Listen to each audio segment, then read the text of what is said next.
Hi. Hello. We're back with it for the end. I die. If you've been here the last 2 days where we tried to play at the usual time and it just didn't work, so I've gotta at this point I just wanna just get over it.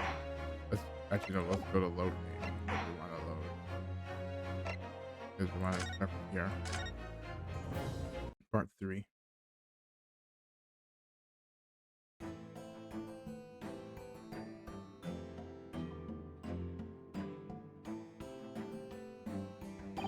So, witness, please state your name and occupation for the court. Eugene Mikotoba, lecturer in forensic medicine at the Imperial Yume University in Tokyo, Japan. Stare, bruh. And Professor Mikotoba, the young lady beside you is... this is Dr. Maria Gori, Scotland Yard's practicing coroner, the daughter of Dr. Scythe, I understand. Yes, Dr. Scythe. I'm afraid I can't tell you why she's here. She's just appeared.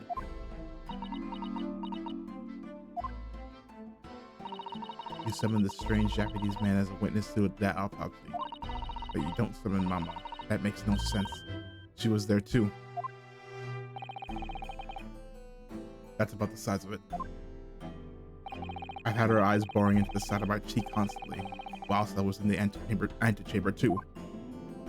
Poor man. The ideas of it is making me shudder. The revelation about Dr. Scythe that came to light some days ago defiled the reputation of the entire judiciary. She was therefore deemed unfit to appear as a witness in today's proceedings. The Ministry of Justice's decision on that is final. Well, we wouldn't want any more perjury to be committed, would we? Oh, well, to speak on that, yeah. When I was checking yesterday, I was only getting about 2 megabytes per second on upload, and then I checked today and it was like at 39. So I have no idea why it's 2 days in a row. I don't know. I'm gonna if we end before the usual time, I'm gonna check around the usual time and see if it does it again. The Ministry of Justice?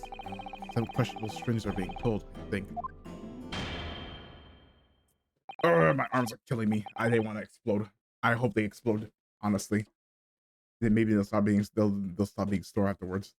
I remember you, Dr. Mikotoba, but I certainly never expected to be meeting you under these circumstances. Yes, it has been a long while, Lord Strongheart. The prosecution understands that you were a visiting student of forensic science in London until 10 years ago.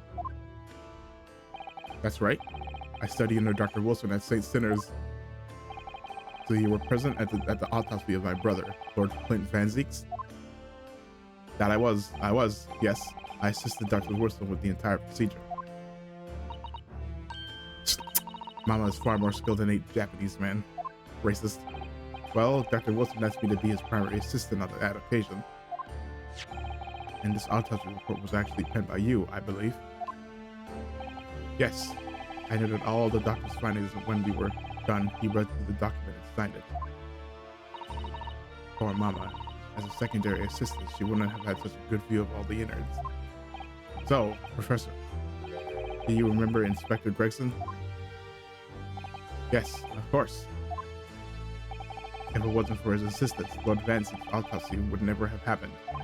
But he was absolutely convinced that it would reveal decisive evidence against Genshin, see. So Lord Strongheart had to entreat the nobility to allow it to take place. Do correct me if I'm wrong, my lord. It was a result of that autopsy that a mass murderer was apprehended and justice was done. But Gregson admitted it before he was killed. He admitted that the results of the autopsy were fabricated. You were there at the time, so you must testify. You have an obligation to tell the truth about what really went on. Well, no, maybe he doesn't know how they fabricated it. Absolutely. That's precisely why I'm here.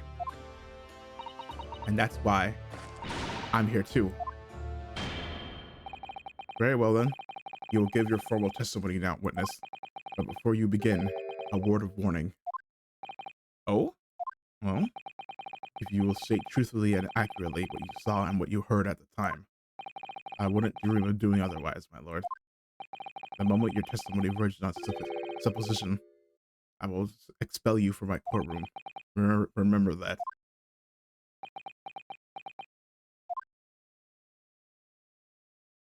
Of course.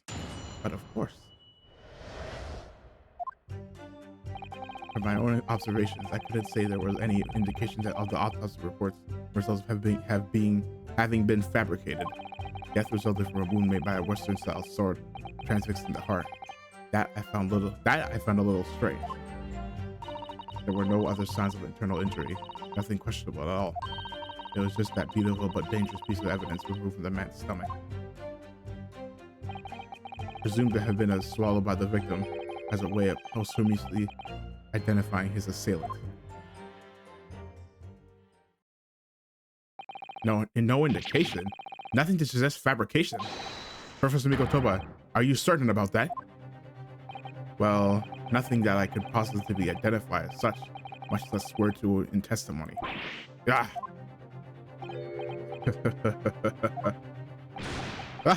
Why you do? Well, that clears things up nicely. The only fabrication here, Asoki, has come from you. What? You claimed the inspector confessed just before his death, but that is the fabrication. No, he freely acknowledged it. I swear he did. Freely, with the tip of a sword at his throat, the man was clearly at his wit's end. The court will give no credence to this confession that was uttered in obvious desperation.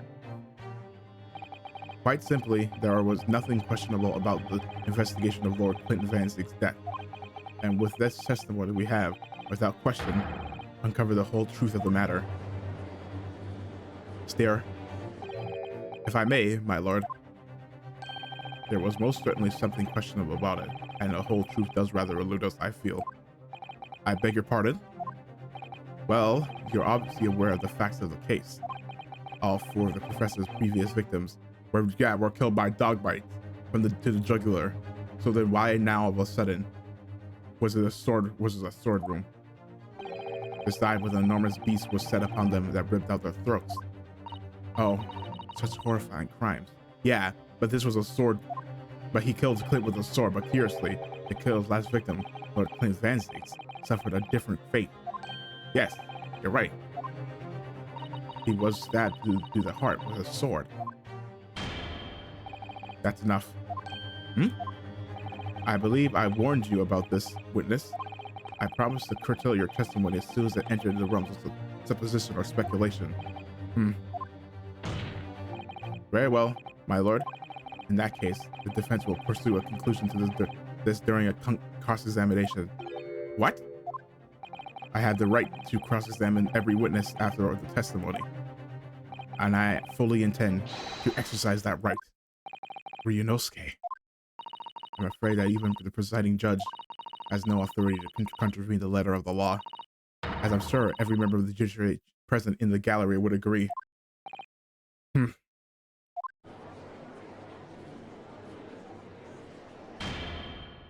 Very well, you may begin, counsel. However, the moment your argument strays from the established facts, I will not hesitate to bring the cross-examination to an end. Proceed with caution. Yes, my lord. How is he still the presiding judge over this case after he was just accused of being thing? Hold on. Okay, this is where.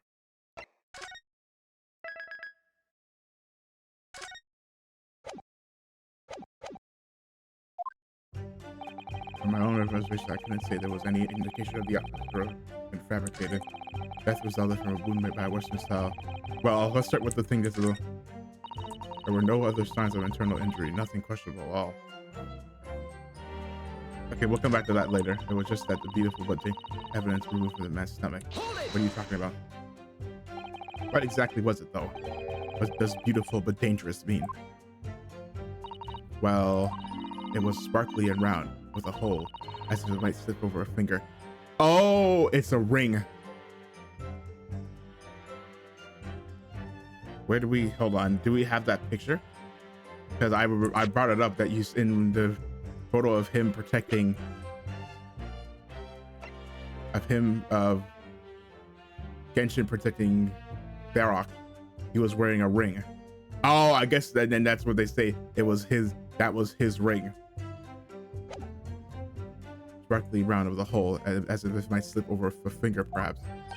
It was a ring belonging to Genshin Asogi. My father's ring was inside the victim's stomach? At the time, Genshin wore a large ring on the digitus cordis of his left hand, the fourth of the, or ring finger. Let's say ring finger, man. I'd understood that it was some sort of keepsake. When my father left Japan for London 16 years ago, I was 8 years old, but I remember that ring. You do? My father's possessions were sent to our family home in Japan after his death, but the ring wasn't among them. Obviously not. It was a key piece of evidence. It remains as a locking key in the stores of Scotland Yard. Oh, but we know, okay, but we know that's not true because he has it. He's wearing it. After the autopsy, Genshin was summoned by the police to check for the presence of his ring. It wasn't on it wasn't on his hand, of course. Moreover, there were deep abrasions on his finger where it had been pulled off. They arrested the man there and then, right before my eyes. How could they? Just on that alone. I brought the ring along with me today. What? Oh, that's not the ring. No, that's not the ring we saw. Here it is. It's a bit dusty from the years in the stores. Good gracious. Yes, that's it. I haven't seen that in 10 long years. And that was found inside the victim's stomach. Yes, I'm afraid so. You hesitated there, Professor Mikotoba. Should we read something into that?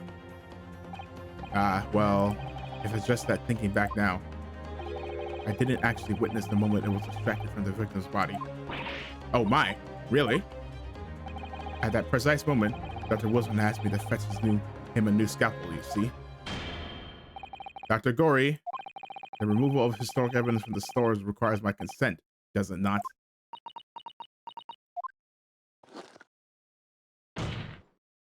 However it came to be here, the court cannot deny that this is a crucial evidence for today's proceedings. Very well, you may submit it.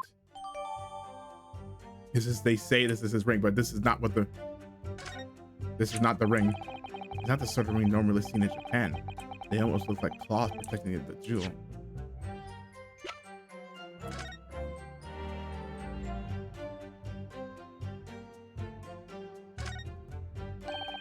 These flat claws are doing a good job protecting the equally fat gemstone in the middle of this ring. Yes, if you're clumsy, you can give yourself a rather nasty cut on them. I just think. Ow! Now my finger's bleeding. The claws really are sharp.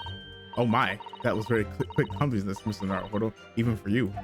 It would make such a dangerous ring. You couldn't swallow it without doing yourself some fairly serious damage. Oh! The sticky mochi bunda it would go down much better with some. If someone was clumsy me. Oh, okay, that's what it is. Okay. Yes, okay, so that's what it is. On that statement of the no internal, that doesn't mean we must examine it very carefully. Very carefully indeed, yeah. It's swallowed by the victim as a way of No.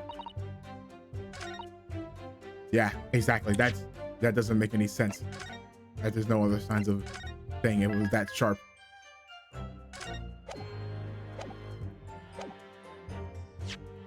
The ring, nope.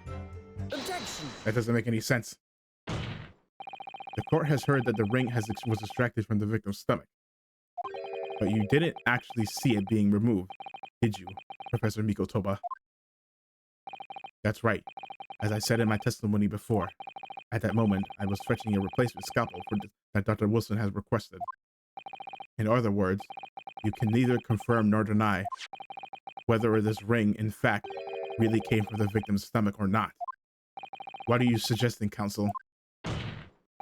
That the ring was never in the victim's stomach to begin with. It's entirely feasible that Dr. Wilson fabricated that detail about the autopsy. What are you saying? That Dr. Wilson? That Dr. Wilson was in possession of the ring in advance after it was somehow stolen from Mr. Osogi. And he produced it during the procedure, pretending to have found it there and then in the victim's stomach. Objection! So supposition at best. What possible evidence do you have to support such a rash claim? The evidence right here. That's the autopsy report. It's explicit in that report, Counsel. Other than the ring, nothing unusual was noted internally. Yeah, so I'm not sure how you intend to prove your point. That's why. That's the weird point. There should be. You've already done it for me, my lord. The lack of internal injury says it all. What? To swallow a ring of this size would require considerable effort and determination. In addition to its size, there are sharp claws around the gemstone to contend with. My brother's was a determined man, and on the brink of death, even more so. I'm sure. We would have stopped at nothing to ensure that even. We're not saying that he wouldn't have swallowed it, but his throat should have been cut up. But if he really had swallowed that enormous ring, it's inconceivable that no traces of its passage down his throat would have remained as internal trauma. No. You're right. And there you arrive at the sticking point. And so he knew about it. That's precisely why I had my doubts about the findings myself 10 years ago. Then why didn't you say something at the time? I did. I still remember the conversation I had with Dr. Wilson in the laboratory that day. Where did that come from, Doctor? Look at this. Now, this is a very curious thing to find in a man's stomach. What did you say? Huh? But isn't that rather peculiar, Dr. Wilson? What's that now, Mikotoba? Well, if he swallowed a ring of that size, with those sharp metal claws that it has, surely you'd expect to see damage to the throat and esophagus. Oh, is that how you spell it? Wait, where does he spell esophagus with an O at the front?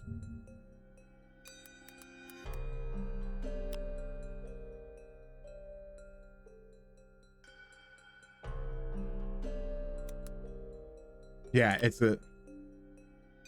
Okay, so it's a silent O in British English. Okay, so yeah. Esophagus. Okay, I was curious about that. Dr. Mikotoba, may I remind you that I have vastly more experience than you. I'm terribly sorry. I can think of plenty of ways to explain why no injuries would be seen. No, let's say this. The victim would appear to have ingested the item as evidence to identify his assailant. Go ahead, write it down.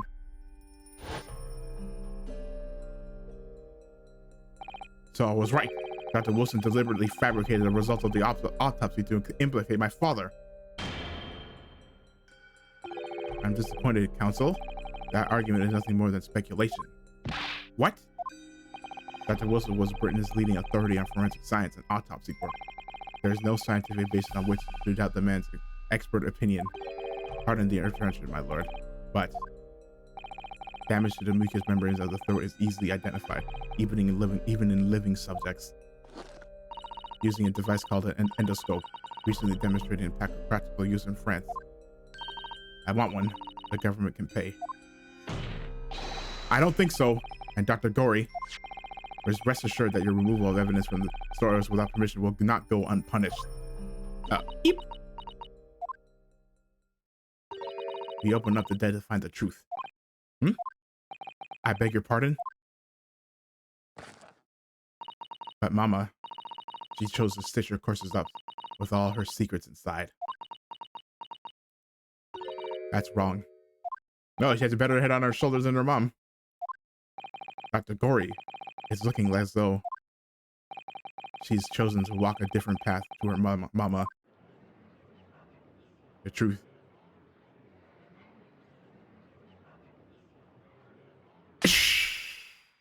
Yes, the ring. What about the ring? That's not. I just remembered something. An earlier incident. What incident? The one I recounted. Yes, okay, he's gonna bring it up about a memory I have about Genshin. If you remember, he had a ring. The ring did not look like that. Of Genshin Asogi saving my life. What? My father? Saved your life? It was 10 years ago, on a foggy night. Genshin and I were walking down some back street at a late hour. All of a sudden... Yeah, it's gonna be this picture. Don't make a peep. You're coming with us. With him holding the star. Yes, you can see. Yeah, I noticed it before. I'm like, oh, nice. That's the ring. That ring that we saw just now does not look like that. And we saw what's his face. Hold on, what's his name? Mr. Vigil. He had a ring on his hand that looked exactly the same. This guy, Daily Vigil. He was wearing a ring that looked almost identical. All of our assailants were armed with pistols, their faces obscured by scarves. He took a bullet for him.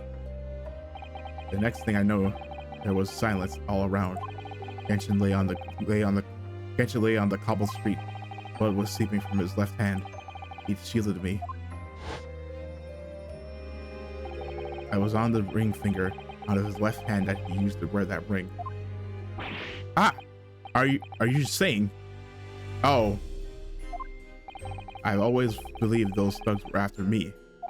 But now, I'm starting to question if perhaps I wasn't the intended target after all. Wait, you're saying they put a ring on him? Genshin was arrested 2 days after that attack. And in that short interval, the decisive evidence needed to indict him was miraculously found. You mean the ring was stolen from him? You think that's what those thugs were after that night? Objection!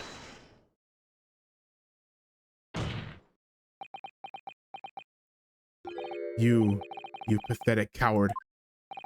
You expect me to believe that you weren't involved? What do you mean by that? What do you mean by that? How old was he? No, and that's the other thing too. How much pull do you think he had? He had just graduated.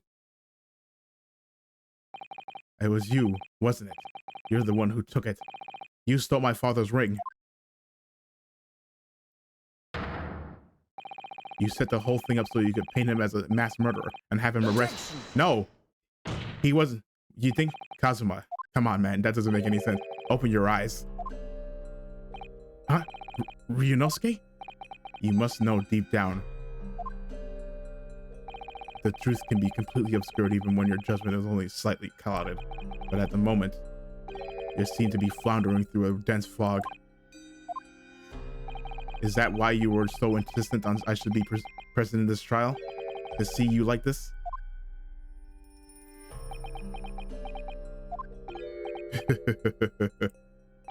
Well, this is an amusing spectacle. What a grandiose expression of your face, as if you were Lady Justice herself.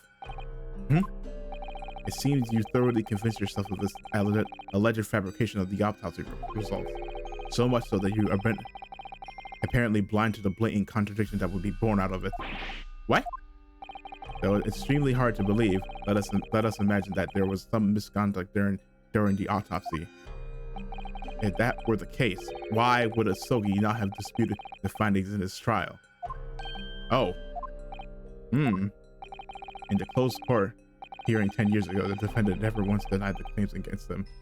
Yeah, he said, yeah, he did say that he killed somebody. Was it in the...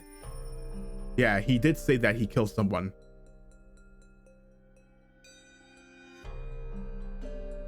Yeah, when Mr. Vigil was recounting to us the days before Genshin's execution, he did say that he's like, no, it's undeniable that I did kill somebody.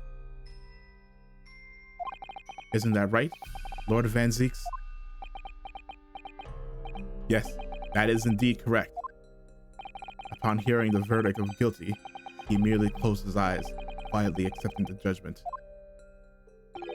The actions of a man who has accepted responsibility for his deeds and is resigned to his fate. But then, oh my, that is very strange.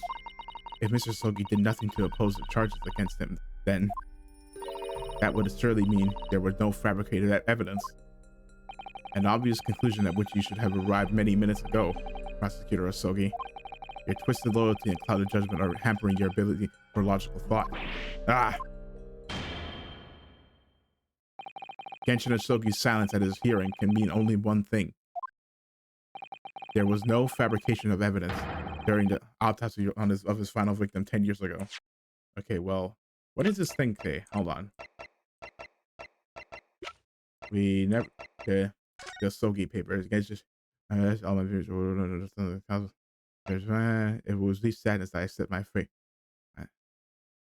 Nothing about my chosen path. Ah! Ah!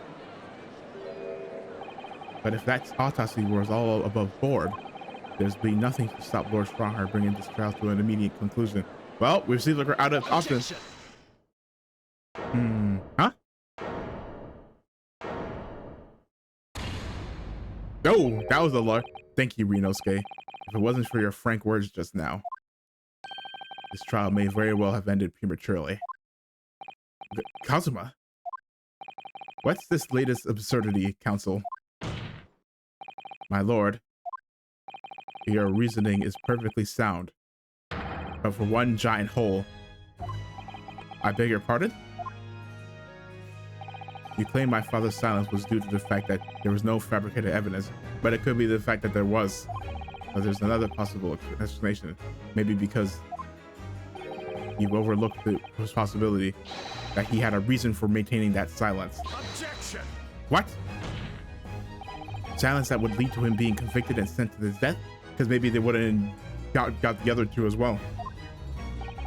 If the autopsy results were an invention, there's no conceivable reason why the man wouldn't have possessed them. Objection! No, think about it. Oh, those results were an invention, all right. There's no question of that. Or are you forgetting that two people with a connection to the autopsy have been assassinated? If I force the grievances I feel from my mind, I start to see you in a very different light. I think perhaps it's you who's been living in delusion these 10 years. Me? Kazuma-sama has created one last chance for us here, Mr. Naruhodo. If we can only show that there was reason for his father's silence in this trial. A reason why the man would have said nothing even though he was innocent. Could it have been part of some negotiation, perhaps? Enough rhetoric. The court must be shown evidence. What proof do you have that could possibly explain Sogi's silence in court? Yeah, this is the thing, because it's the Sogi papers. Him saying that, yeah, I was with these sadness that I hear the thing, but I don't regret my choice. Take that! The Sogi papers. This is the defense's answers to that question. Oh, as I think my patience for rhetoric is growing. Oh no.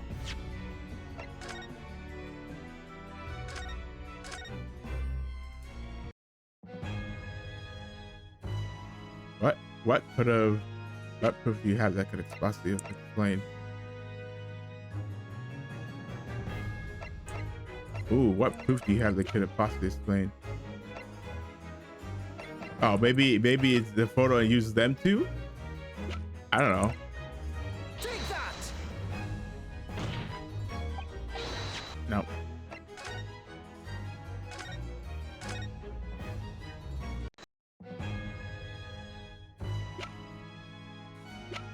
What possible reason could he have? Maybe Kuruma? I haven't used the sword. Take that! No.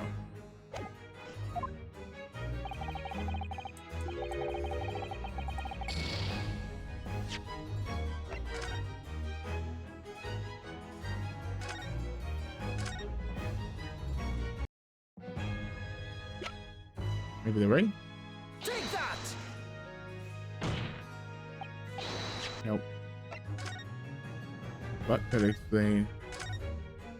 explain why he could prove you have that?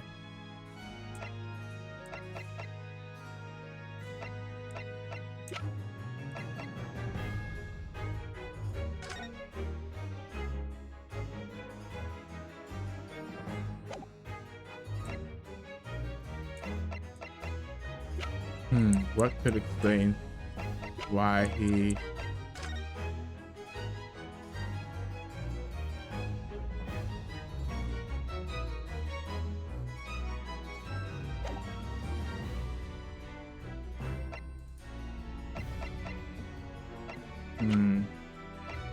What proof do you have that could explain why it was... Let's try this photo. We haven't used this. Take that!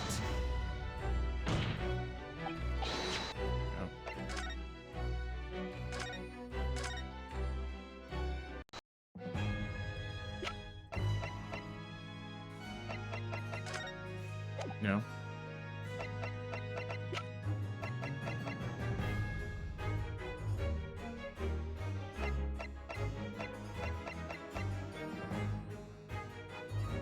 Okay, so silence.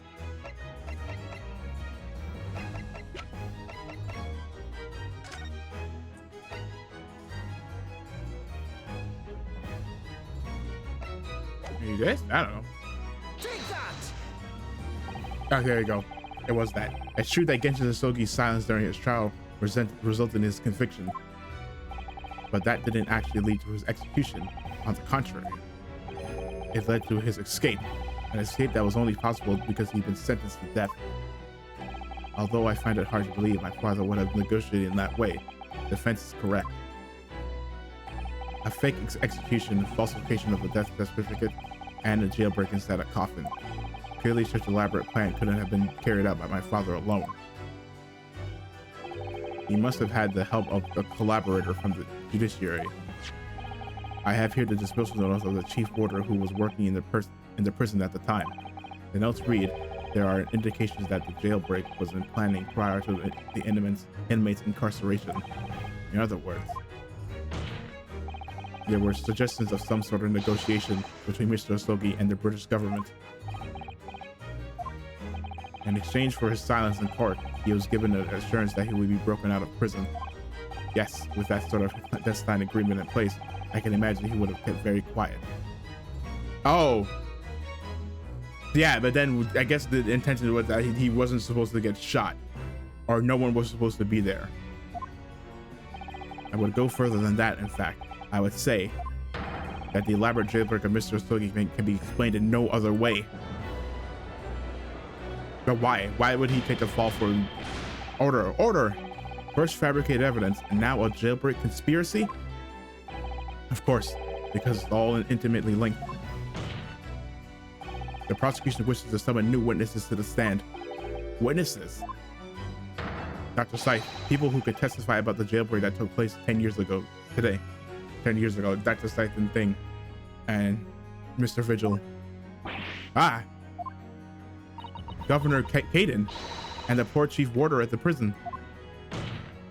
I won't allow this trial to turn into a farce. To summon the governor of the prison after all these years. Oh, it wouldn't be any trouble, my lord. What? Father, my dear friend may appear a little rather rattle-pated at times, but I can assure you he is extremely thorough. He wired both Barclay and the local prisons earlier, asking Governor Caden and Mr. Vigil to attend the Old Bailey as a matter of extreme urgency. Mr. Sholmes, did that? Are you telling me that? Both men are, unless I'm much mistaken, in the antechamber right now, waiting just outside the courtroom at this very moment. He saw this far ahead. My lord, you must permit the trial to proceed as you declared it at its outset. You promised that we would stop at nothing to uncover the whole truth behind these disturbing findings. He must be like, dude, I can't believe I said that dumb shit. Ah. Use his own words against them. Very well, bring in the witnesses. Make no mistake, I too would like nothing more than to lay this business to rest once and for all.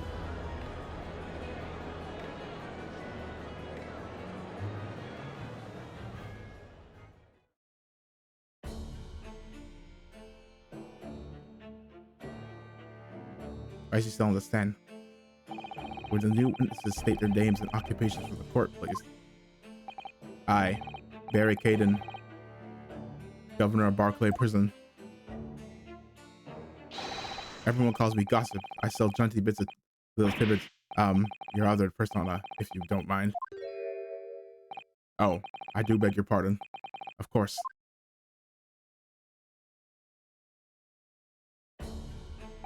My name is Daily Vigil. I used to be the chief warder at Barclay Prison. The reason you've been summoned here to court today is to testify about the jailbreak of the so-called professor 10 years ago. Lost! The professor?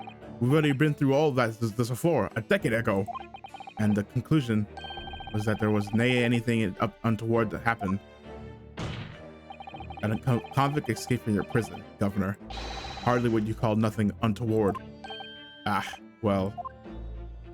The convict's death certificate was somehow falsified after he was allegedly executed, and he escaped the prison inside of his own coffin.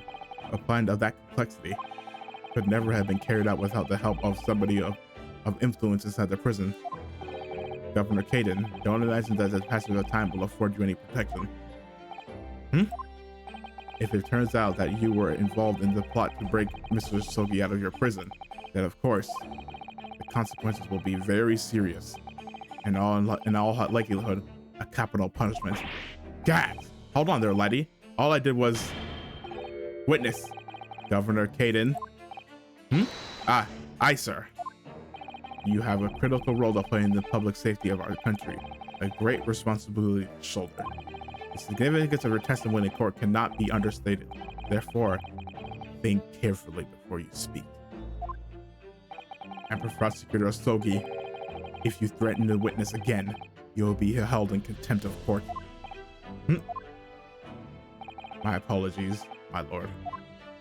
There's no disputing the fact that intricate jailbreak was enacted 10 years ago. Clearly, you were both involved in some way.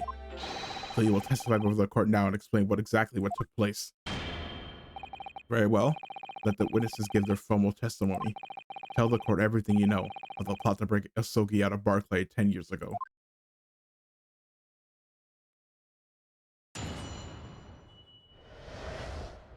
Their jailbreak. Okay. There was a day that the Japanese jock was found guilty. The directives came from the prosecutor's office. Oh! I assigned the convict to the chief warder of Vigil here and put the plan into action behind the scenes. I was responsible for Sogi right up until the night of his execution, but I knew nothing of any plot. No. I didn't ken if there was some negotiation between the convict and the prosecutor's office. All I did was carry out my duty for Her Majesty's Great British Empire. A directive from the prosecutor's office. Yes, are you saying that was the jailbreak part? Aye, that's right. Who sent it? Who authorized that plan? I didn't ken that. You're saying you don't know? Listen, there was nay thing about that professor case that was nay unusual in some way. I didn't ask any questions. I just did what I was told to do. More than that, I couldn't tell ya. I see. But if the jailbreak plan originated from the prosecutor's office, that leads back to thing. Who was the prosecutor of the case? That would be one male Strongheart. And one thing is very clear. Mr. Strongheart.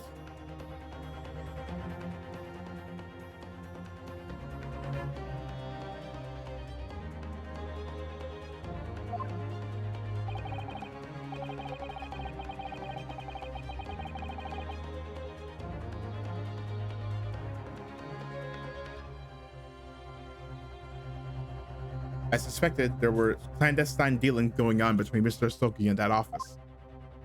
The jailbreak was promised in exchange for Mr. Sogi admitting to the crimes he didn't commit. But why? But my guess is they were just going to ship him back to...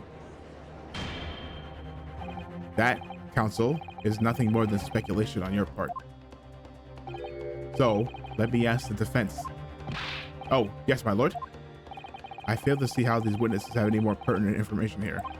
Do you intend to assert your right to cross-examination? Of course. Oh, absolutely. I have no intention of squandering a single opportunity, my lord. It seems all you Japanese are fiercely tenacious.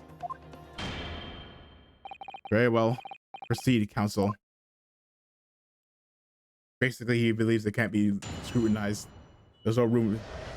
Airtight alibi.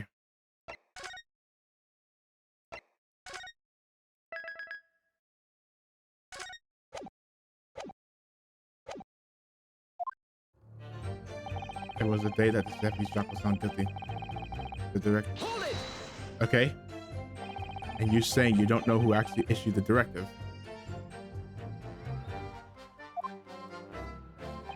Aye, that's right. All I can be sure of is that it was official. But if it was from the prosecutor's office, that narrows down who could have issued it straight away. And it wasn't me. I had just graduated. I cannot even say with certainty that it did originate from the prosecutor's office. Wait, and why did you listen to what? There's no telling where it started. There's a fair chance it came from higher up the ladder. Oh, okay, not. All you know was before he got it, it came from the prosecutor. Basically, I cannot give you any indication of who was behind it. Yeah, so basically not saying it. He doesn't know where in the ladder it came down from. You can't be serious. All we can say for sure is that the order must have come from somebody in authority, I suppose. The likes of us on the ground, as it were, didn't bother with idle speculation. We just got the job done. You just get the job done. I assigned a convict to Chief Warder Vigil here and put the plan in action behind the scenes. So he's a conspirator. So Mr. Vigil, you didn't know anything about it at all. That's right. My only role in this scheme was as a scapegoat. That's right, isn't it, Governor? Some poor beggar had to take the rap for it. And I guess that poor beggar was me. All right then, who else did know about the plan? I had not the first idea, laddie. My part in this whole business was basically just dealing with the aftermath. But I wouldn't be surprised if there was other folk in the prison service who've been given similar orders. So you don't know who else was involved. Aye, that's right. All I can tell you is that the night it actually happened, the person that was at the brains was Dr. Stevens. Dr. Scythe, Dr. Courtney Stevens, or Dr. Scythe as she's known now. Why did I have to get caught up in such a terrible business? Okay, but you're not guilty either, because that ring is Genshin's ring. I was responsible for Stogie Ryan's until the night of his execution, but I knew nothing of the plot. He's lying. Did you not notice anything unusual happening in the lead up to that night? Oh, everything was unusual, exception after exception. After all, it was the professor. The man had terrorized the country as never before with his crimes. In order to hide his identity, he was forced to wear an iron mask over his head. Hideous treatment. The fellow was surprisingly docile for someone who had taken the lives of 5 of the country's nobles. Being the chief warder, I was the only person permitted to approach his cell. I can still hardly believe that it was duped by my own country. I believe you jumped from the window of the governor's office when the jailbird was blamed on you, didn't you? Gosh, Vigil, I kind of apologize enough. No, Governor, I don't believe you can. It won't change what's happened. No, Governor, yeah. And what else can you tell us about the situation, Governor Caden? I did indicate that there's some negotiations between the convict and the prosecutor. But you've already acknowledged that the orders came from the prosecutor's office to arrange for the man's escape. There must have been some sort of a negotiation. It's the only explanation. Aye, well, be that as it may, I didn't care nothing about that. The witness stand is no place for telling what you don't know for sure. I can that much, I do. Then I presume you also know this. Not telling what you do know is a criminal offense. That's true.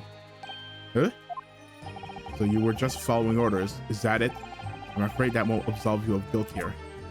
A man was still killed illegally, even if he was a condemned criminal. You may very well be found complicit in murder, Governor. So that's what it is to be then, is it? Even with the threat of conviction, you won't break your silence.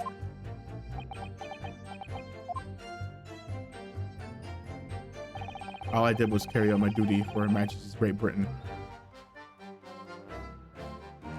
Pressure. Did you carry out the plan in its entirety? I did everything I could at the time. As you know, Genshin Asogi was shot dead in Logate Cemetery after the escape. Tell me, was that part of the plan too? My instructions were to do what getting the jock out of the jail and nothing more. I cannot tell you anything about what happened after that. Only, personally, I believe his death was the last part of the plan. Wait, what? Hold on. Excuse me. Mr. Vigil, is something wrong? Oh. Oh. Yes, sir? What can I do for you, sir? Mr. Vigil? He's saluting now. What is it? Some sort of Barclay convention? What Governor Caden was just saying seemed to upset you. Did it bring something to mind, perhaps?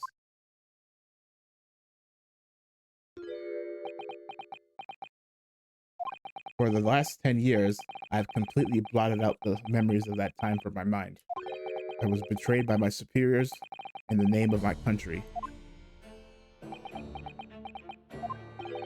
Just as my father was betrayed, it seems. Yes. But you see, thinking back now, I really can't imagine the shooting of Mr. Sogi in the cemetery was ever part of the plan. What makes you think that? Well, it just doesn't make sense, does it? To make the man admit to crimes he didn't commit with the promise of a jailbreak, only to kill him in the end. That's treachery of the worst kind. But the point is, if the intention was always to betray him, why even bother with the whole jailbreak? And just why not just execute him off the jump? Why would there be any need for all the chicaneries of an escape? So there's something. Oh, and that's what it. You know what? I think that's what it was.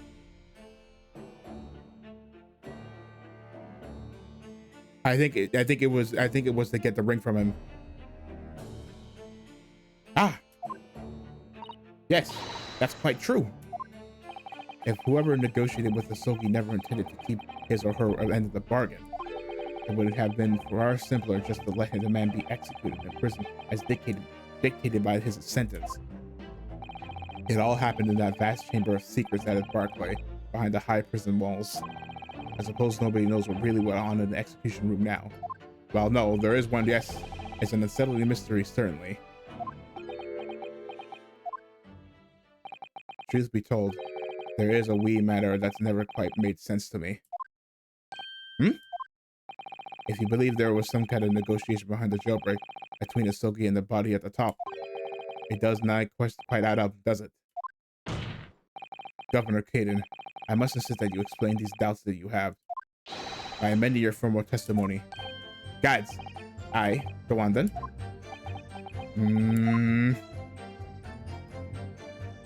It seems to me that this Japanese fellow did not have nothing to bargain with. He had nothing to bargain with.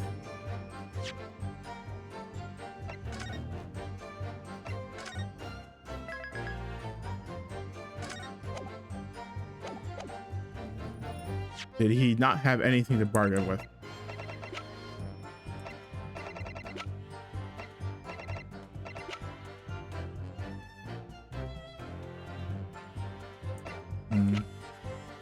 Did he not have anything to bargain with?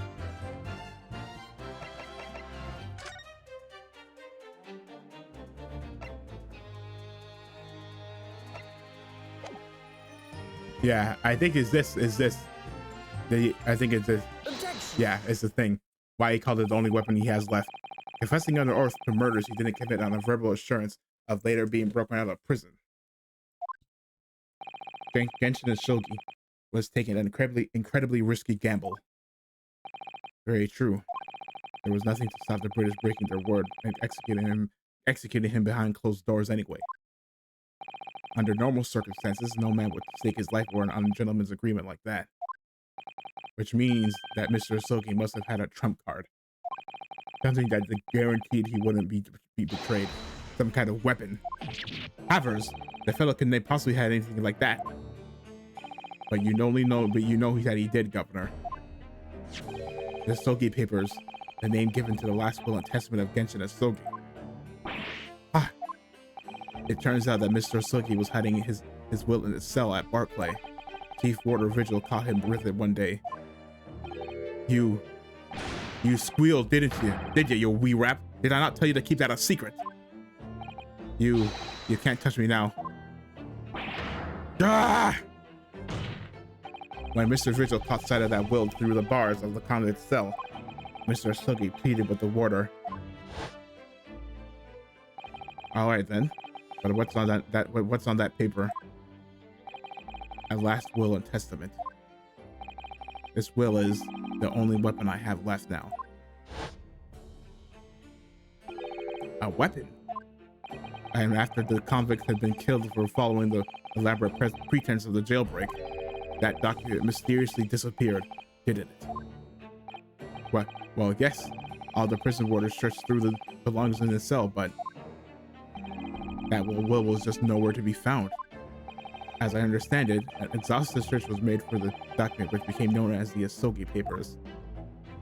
Governor Gaiden, then how did you find this? I believe you ordered your prison staff to find it at all costs, didn't you? Eh?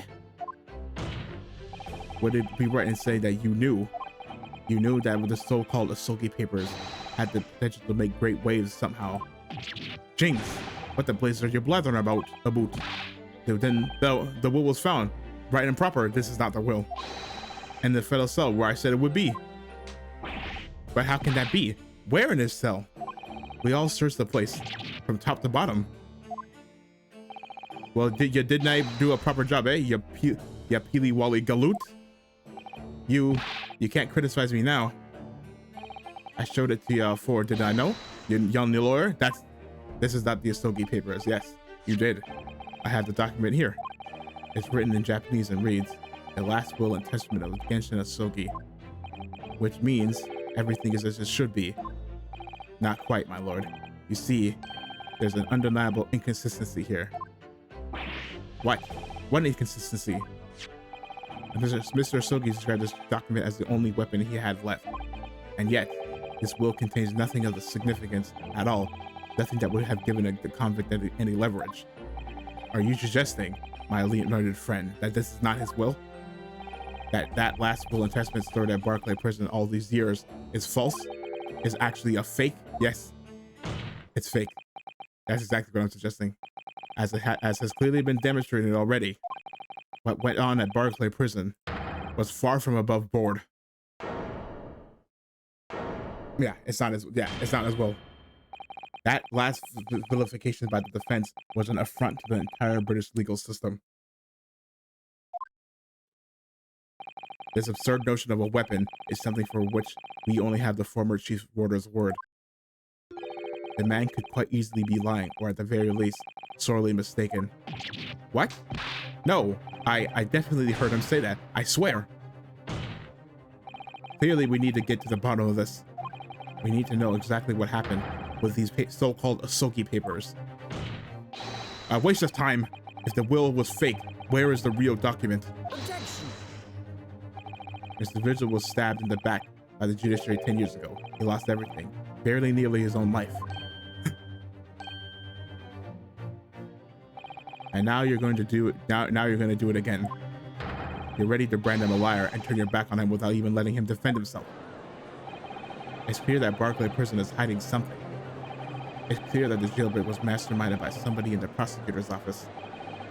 It's clear that some illicit negotiations took place. Is your lordship just going to gloss over the facts? What did you say? Test! We should hear some more from the chief warder. Have him testify again. Testify! Testify! It would seem that a vocal few here are utterly blind to the truth. Very well then. Let the witness testify again. Tell the court precisely what you think you saw on the night of the convict's last will and testament. Yes, sir. Hold on, sorry.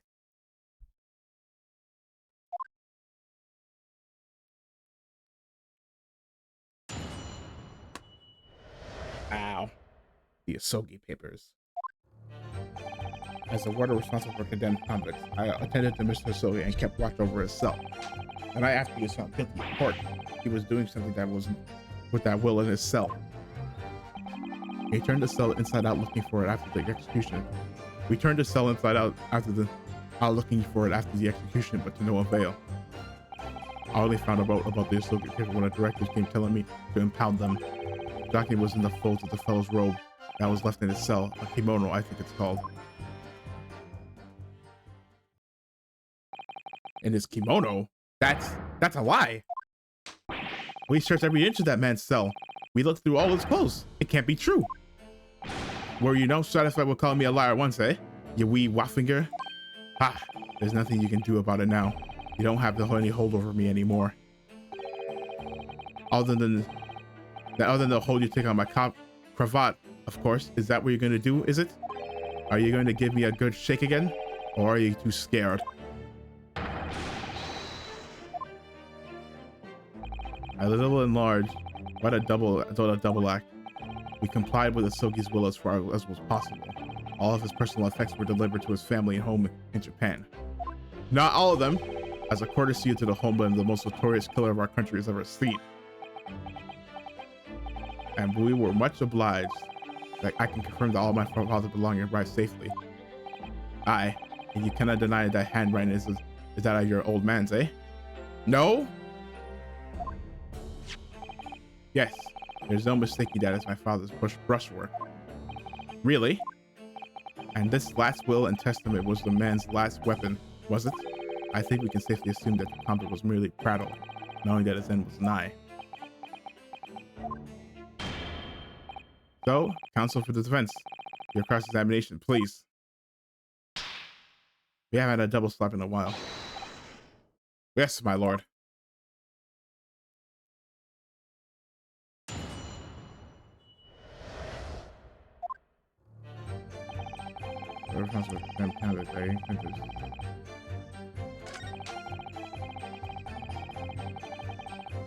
Yeah, that's what I said. And he pleaded with you not to report it, didn't he? Yes, that's right. And like the bampo you are, you didn't tell me a blatant breach of trust that was. I could see that the man had a noble spirit. I found myself wanting to treat him accordingly. But according to what you told us 2 days ago, the convict had been strictly forbidden from having any writing materials whatsoever. Yes, you're quite right. Ah, so when exactly was the will penned? That was before the man was remanded in Barclay, obviously. But wait, why would he be clearing a will? Yes, at the prosecutor's office and under supervision of the relevant authorities. I personally instructed the Soviet to make a will for the benefit of his family and his homeland. In that case, why was it found in his cell?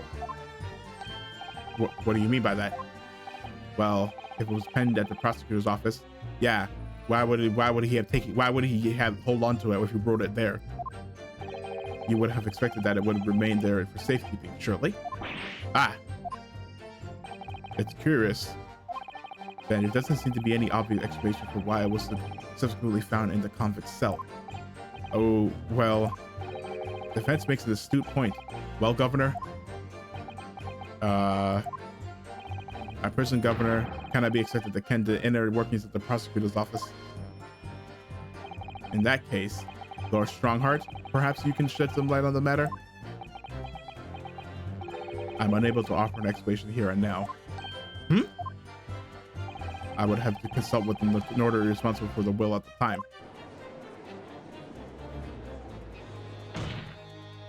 The fact that my father's will was discovered in his cell is clearly inconsistent with what was expected. I want to know why. Another inexplicable mystery then. Well, the thing is about that will. So it was, should we turn the cell inside out looking for it after, you know. It was the governor who ordered the search of the will, as I understand it. Is that right? Yeah. And when I reported back that we couldn't find... Wait, okay, then that makes even less sense. Because if they had the will, why would they look for it? Why would they look for it?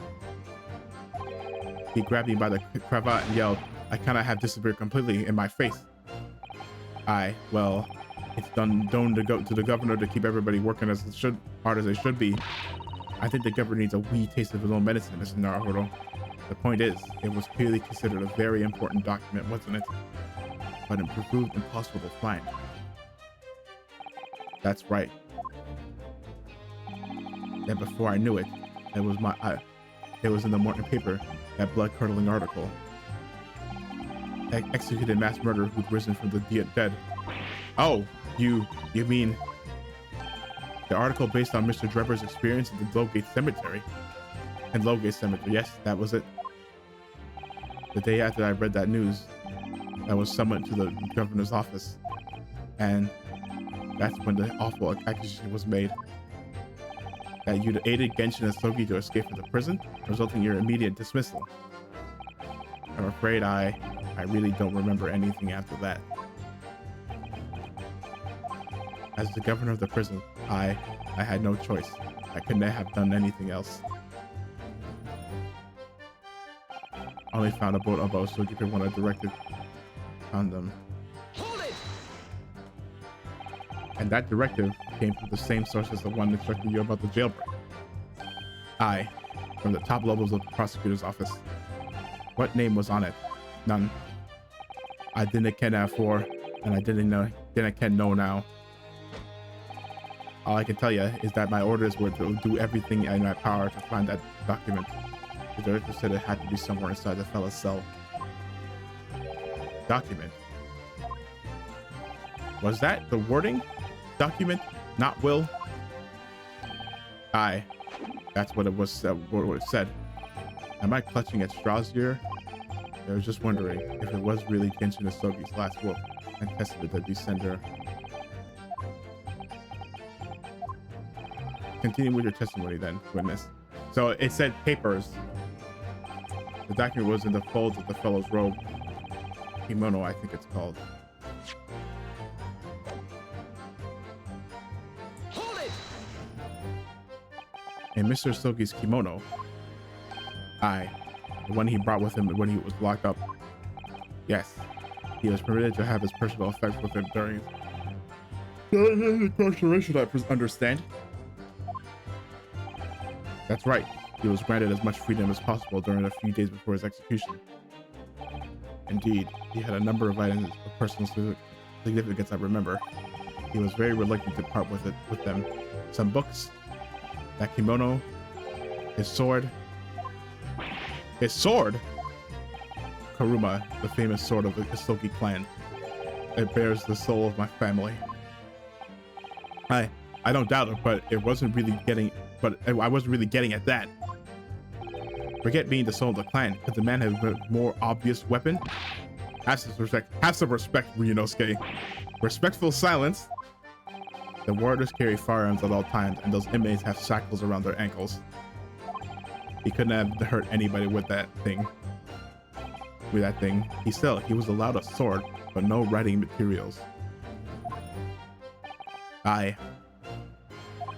He wrote that will before he came to stay with us at Barclay, you see? Dr. Mikotoba was asked to bring the necessary Japanese writing implements to the prosecutor's office. A Suzuri inkstone, black sumi ink, and some Hanshi rice paper, no doubt. I was present when he wrote it. But I'm sorry to say, the letters just look like squirming, Right? massive jet black earthworms to me. Excuse me. Hold on. Are you feeling faint, Mr. Vigil? Well, it's just, Mr. Vigil. Sir! It was Scarlet, sir. What? Oh, thanks for the follow. Not too much, how you doing? I didn't mean to blurt it out like that.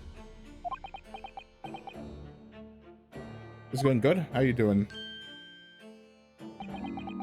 Just finishing up the Great Ace Attorney Chronicles. Less weighing and more explaining would be helpful. Is this something about the testimony we just heard? Have you recalled something of importance? Something of importance. Possibly. Or possibly not. I'm unable to tell which way he's leaning, I'm afraid. Rude.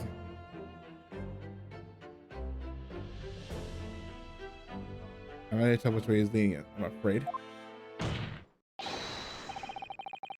Sorry, it's poor form to reveal that information to strangers with this possibility or possibly not important detail.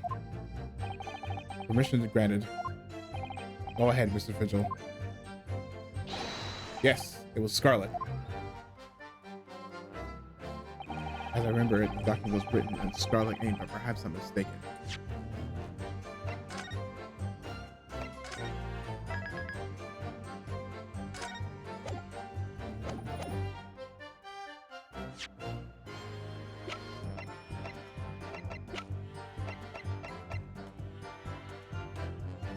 Objection! No, it's not that.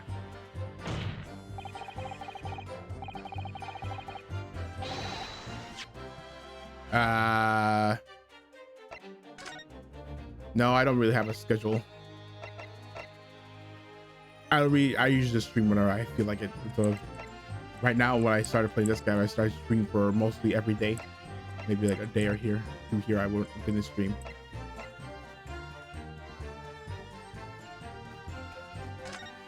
Okay, is it? Oh no, it's this one.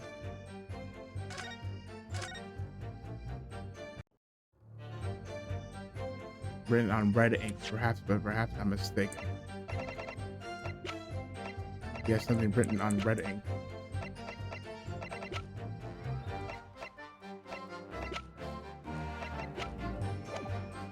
Hold it! Thank you, I will. Scarlet, you say? Well, yes. I mean, I only caught sight of it for a brief moment, of course. But even by the dim light in the cell, I remember thinking that it was an unusual color. At the very least, I'm quite sure it wasn't black. I post my thing on the my Twitter account. It links in the bottom. My Twitter, my Blue Sky. Wait, is that really what you saw? Ah, what, sir? Ah, is something wrong, Lord Strongheart?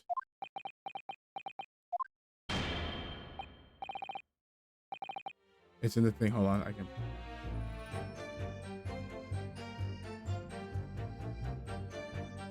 I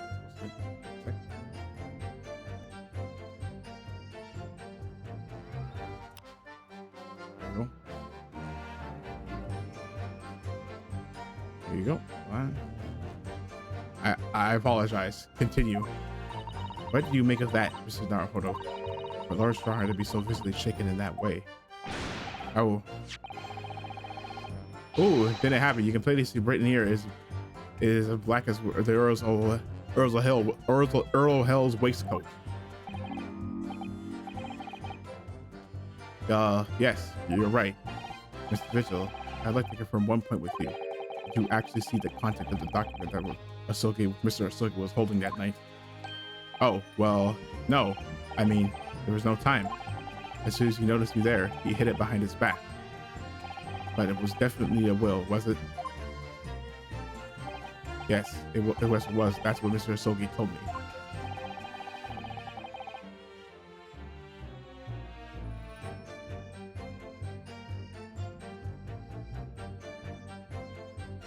The court need waste no further time on this matter.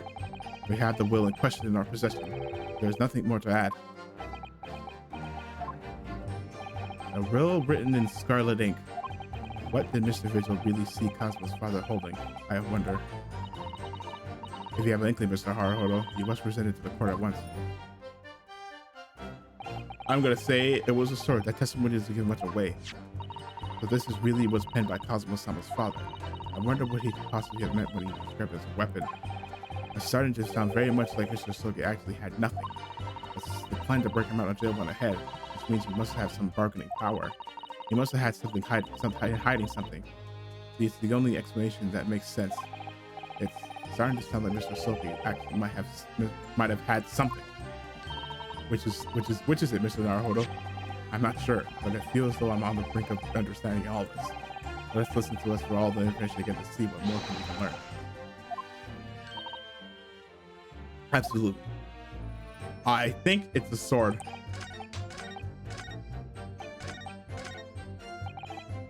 Okay, let me. So.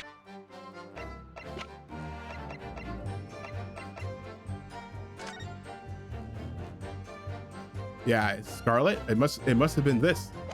I think it's a sword. Objection. No, it's not the sword. No, it was dry. It's not the sword.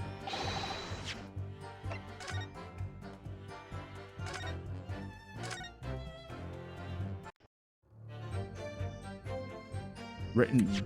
Remember, the document was written in Scarlet. Perhaps. Written in Scarlet.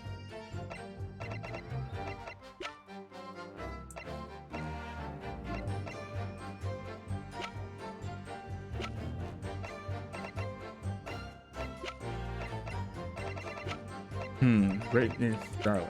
Written in Scarlet.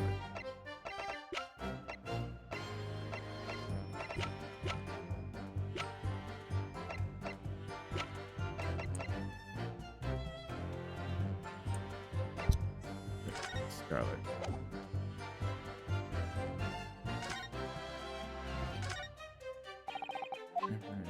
Place.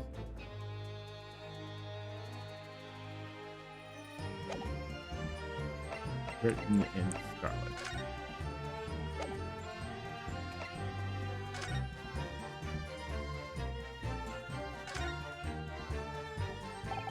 Come on, we're gonna play, yeah.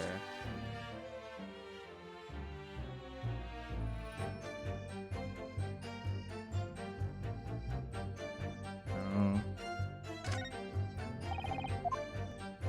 Anything out of the way.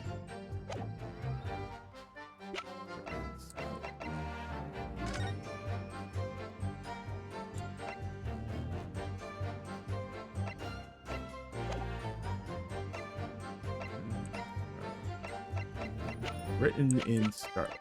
Written in Scarlet.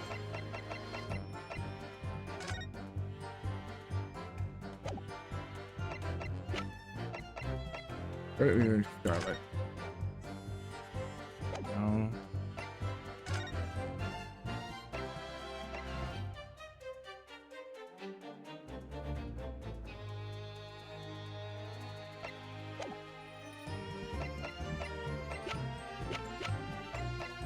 I don't know.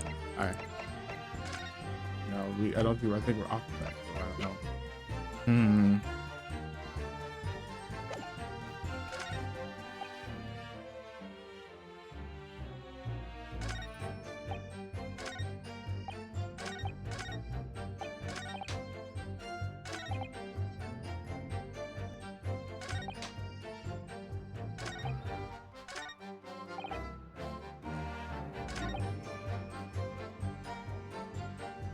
Go.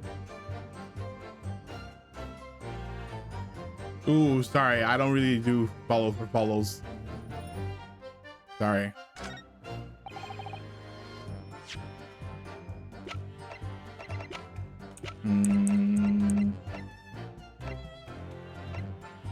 Telegram for respective thing. Red. I was Scarlet. Scarlet ink. Scarlet ink. Scarlet ink. Well, let's try the ring. Objection. No.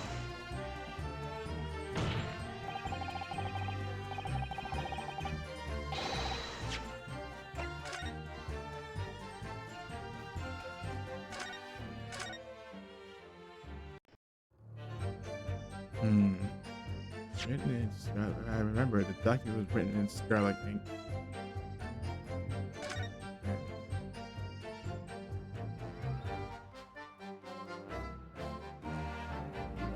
There's no way it could be this. Like this? I mean, whether. Objection. No, okay.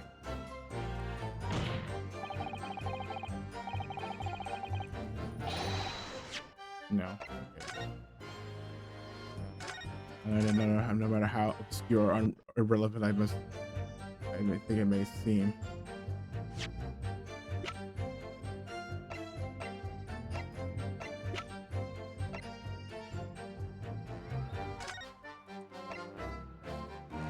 Oh, okay, it's this. Okay, never mind. This is it. Objection. Scarlet, his hand was bleeding. Scarlet colored writing is what you said you thought you saw, Mr. Vigil. And I believe that's exactly what you did see. What? Havers, again, you've no evidence to say that. Have a look at this report. That's my brother's autopsy report. Yes, and there's something in here that's bothered me since I first read it. I forgot about the second. It states that scarlet-colored ink stains were noted on the fingers of the victim's right hand. Yes, so it does. So, scarlet ink. Now, I'm not familiar with the habits of the British aristocracy, so if I freely admit. Oh, are they okay? Are they actually gonna go? Are they actually gonna go to root and say that that Clint was actually the professor?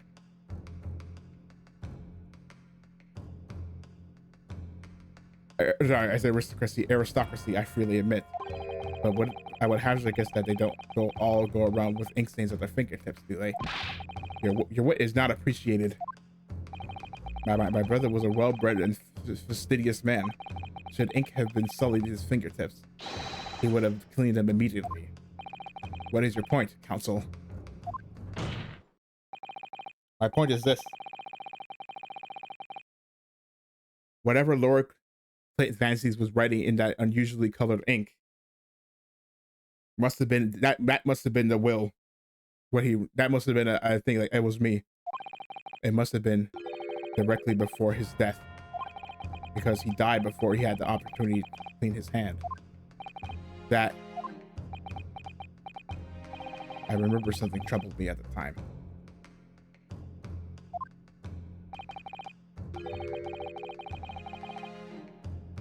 I had to see the lid of my brother's inkwell was open. But Clint was punctilious. Punctilious? I don't know. Okay, well, no. We're not gonna give up. Hold on.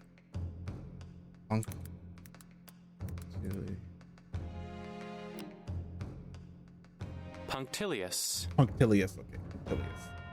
Punctilious about such things. It seemed unusual, and no document penned in the color of the ink was in the ink, and the inkwell was ever found. So the document had disappeared.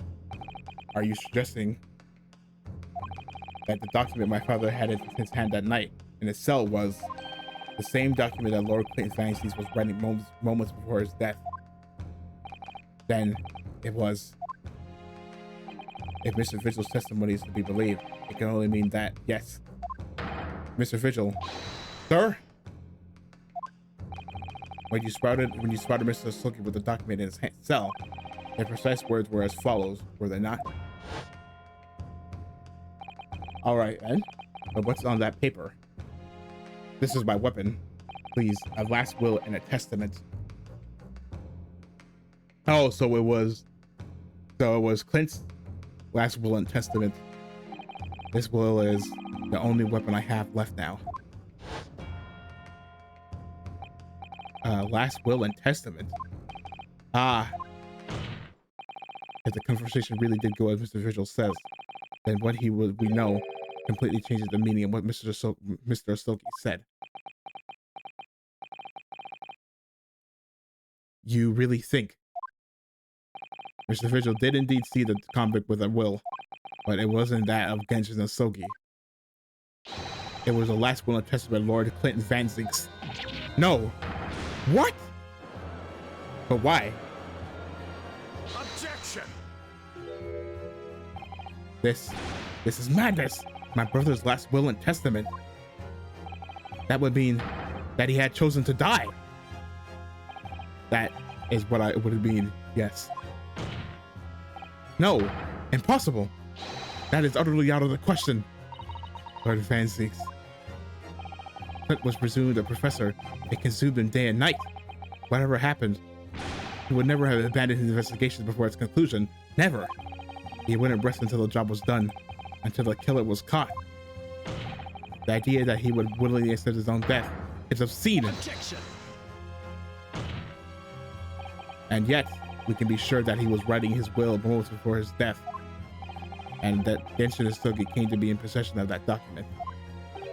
So what could the will possibly have contained? Surely something that couldn't be made public under any circumstances whatsoever. Because armed with that document, my father was able to negotiate with the judiciary for his life.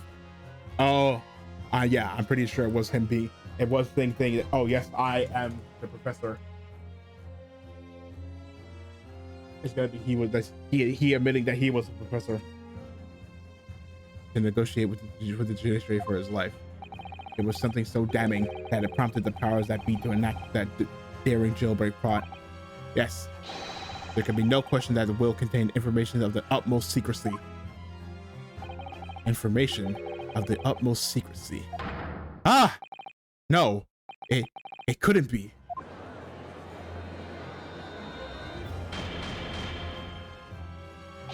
I've heard more than enough.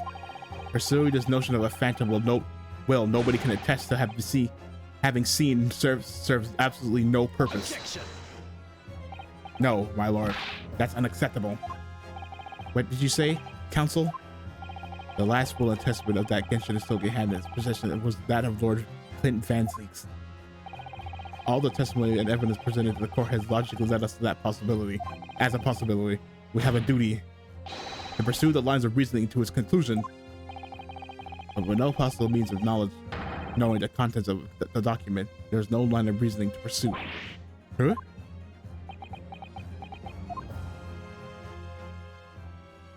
A reason why Lord Clint Van Zieks, a man of high noble standing, would have chosen death.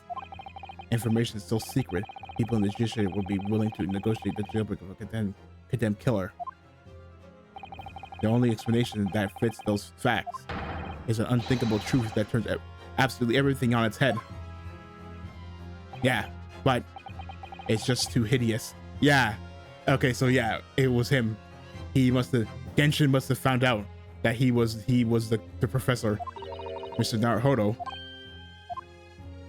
However difficult the situation might become, you will work with your client in pursuit of the truth, no matter how much it might hurt. That's what you resolved to do when you entered the courtroom this morning, if I'm not mistaken. Mrs. Sato, you're right. So hold your head high and keep soldiering on. You're right. Yes, you're right. You're absolutely right, Susato. 10 years ago, in his final moments, Lord Clint Van Zieks left behind a will. A will that Genshin Istogi was able to use as a weapon to negotiate his escape from prison. In all probability, the details of the will were never related to the professor case. The defense's last statement is mere conjecture. What are you getting at, man? Ryunosuke? As soon as these words comes out of my mouth, there's no going back. I believe that the last will and testament of Lord Clint Van Zieks was in fact a confession. As they say.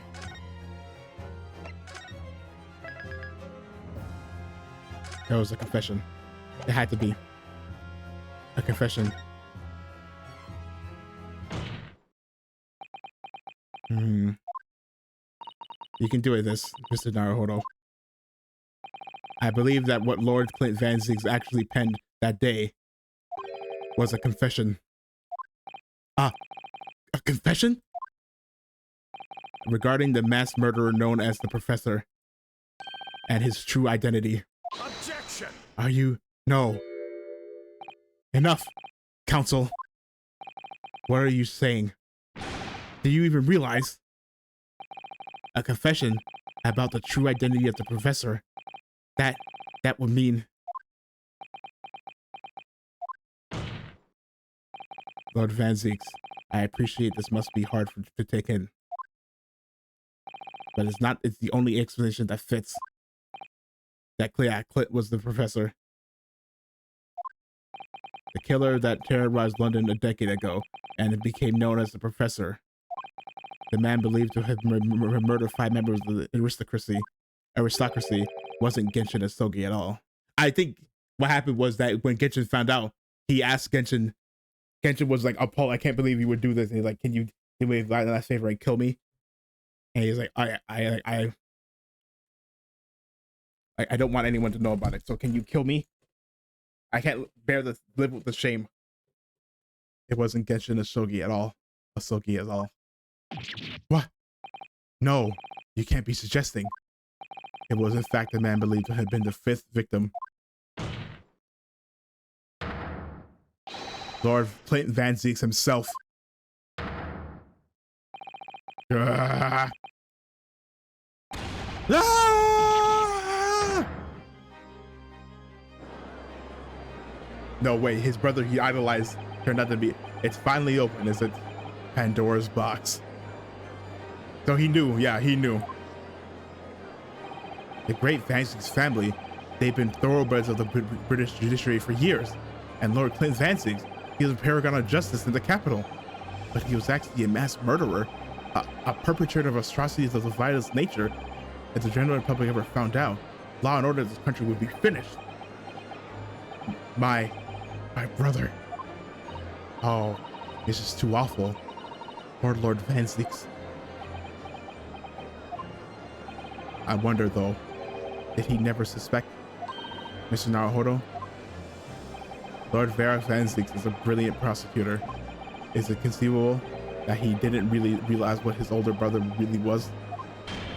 No, I think he knew. Order in the court. Lord Van Zeeks. The professor made use of an enormous hound as his murder weapon.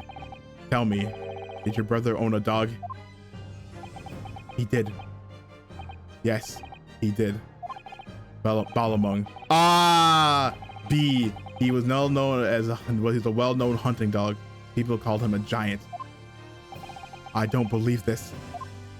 When my brother would go hunting in the forest of the grounds behind the house, they always and that's where brother was hunting in the forest behind his house. But why would he?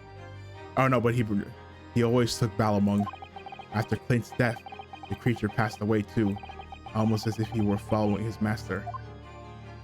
He was a magnificent hunting dog, worthy of the jewel-studded collar. Yeah, so that was B for Baskerville. It would be for Balamung. A jewel-studded collar. That's right. Though sadly, some years ago now, it was stolen by a thief who broke into the house one night. A jewel-studded collar stolen by a thief. We've seen it. It so happens that myself and my colleagues have come across such a collar during our time in London. What? How could you? How could you? There was an old emblem attached to the collar too, made of pure gold. B, yeah, this one. It was topped with a small crown and bore ornate capital letter B for Balamung. What? What? An emblem bearing the initial B? Oh my, you know it? That's his collar. It's the insignia of the Baskervilles family. Oh, the Baskerville. What? The Baskerville? Why is that name coming up now? Baskerville is the family name of my late brother's widow. Oh! Oh! Uh-oh, maybe that pure gold then was an heirloom, was Clinton acquired upon their marriage. The Baskervilles, there can be no doubt then. The collar you described was Balamung's. The family insignia of Lord Clinton Van Zeeks' widow. Wait. There was a considerable amount of blood on the collar when we saw it. Since we know the dog was used for hunting, it could have been from its quarry, of course. But it could equally have been from human prey. So it's true then. The Baskervilles. So maybe impossible. These Japanese are making it all up to exonerate their own. So in fact, the person responsible for these murders of nobles and royals was the noble himself, and that threatened to be an enormous scandal that would irrevocably destabilize British society. My father knew that and was using it to negotiate his way out of the unjust charges brought against him. But at the very last hour, those he bargained with betrayed him, slaying him mercilessly on foreign soil. Well, can you deny it, Lord Strongheart? 10 years have passed, and still now the 6 million inhabitants of our great capital rest easy believing that justice was done. Though his anonymity remains, the diabolical murderer was caught and executed. Very well then, you may have the truth.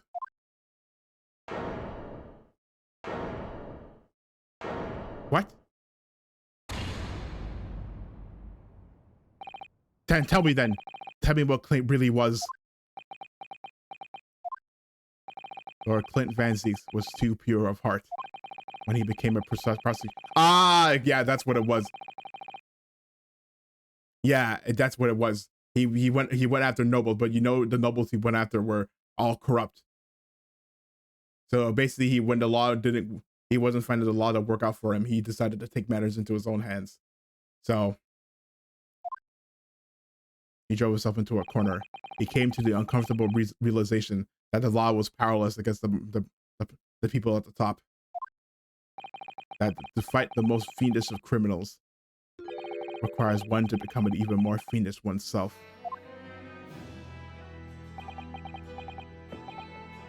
Clint. So basically, Clint was the Reaper, in a way.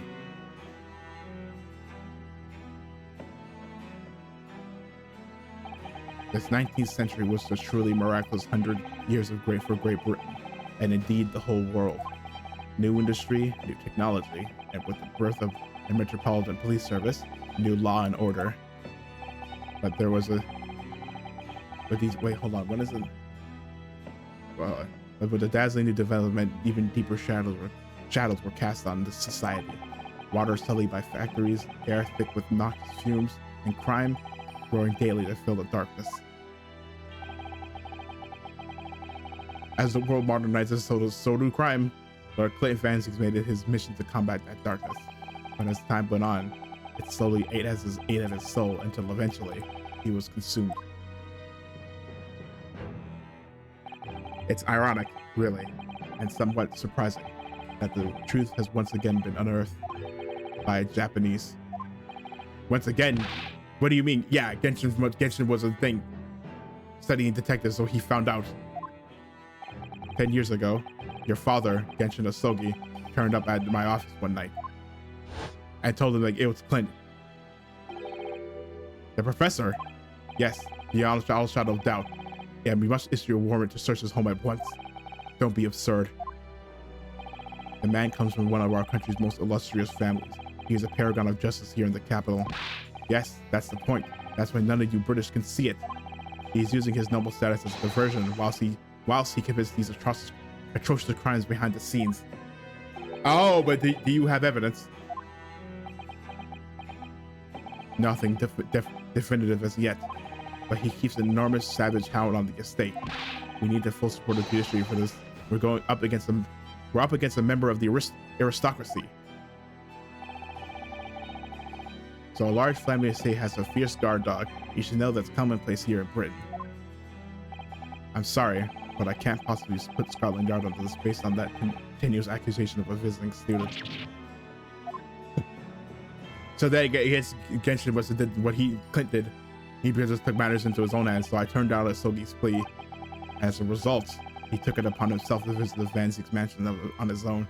Ah, so that's what yeah. We can only imagine now what happened between the two men. Though we know the outcome, of course. Lord Clint Van Zieks perished. I don't believe it. So yeah, so Genshin did kill Clint, but because he was the professor. I don't believe this. So in actual fact, Cosmo-sama's father did. He made the late Lord Van Zieks meet the same fate. He put a permanent end to the professor's killing by taking the drastic measure of ending the perpetrator's life.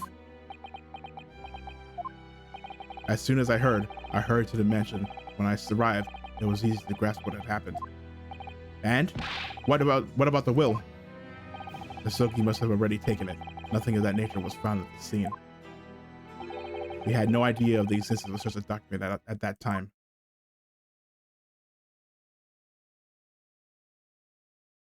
So you basically, if you run boil this down to Reddit post, everybody sucks here.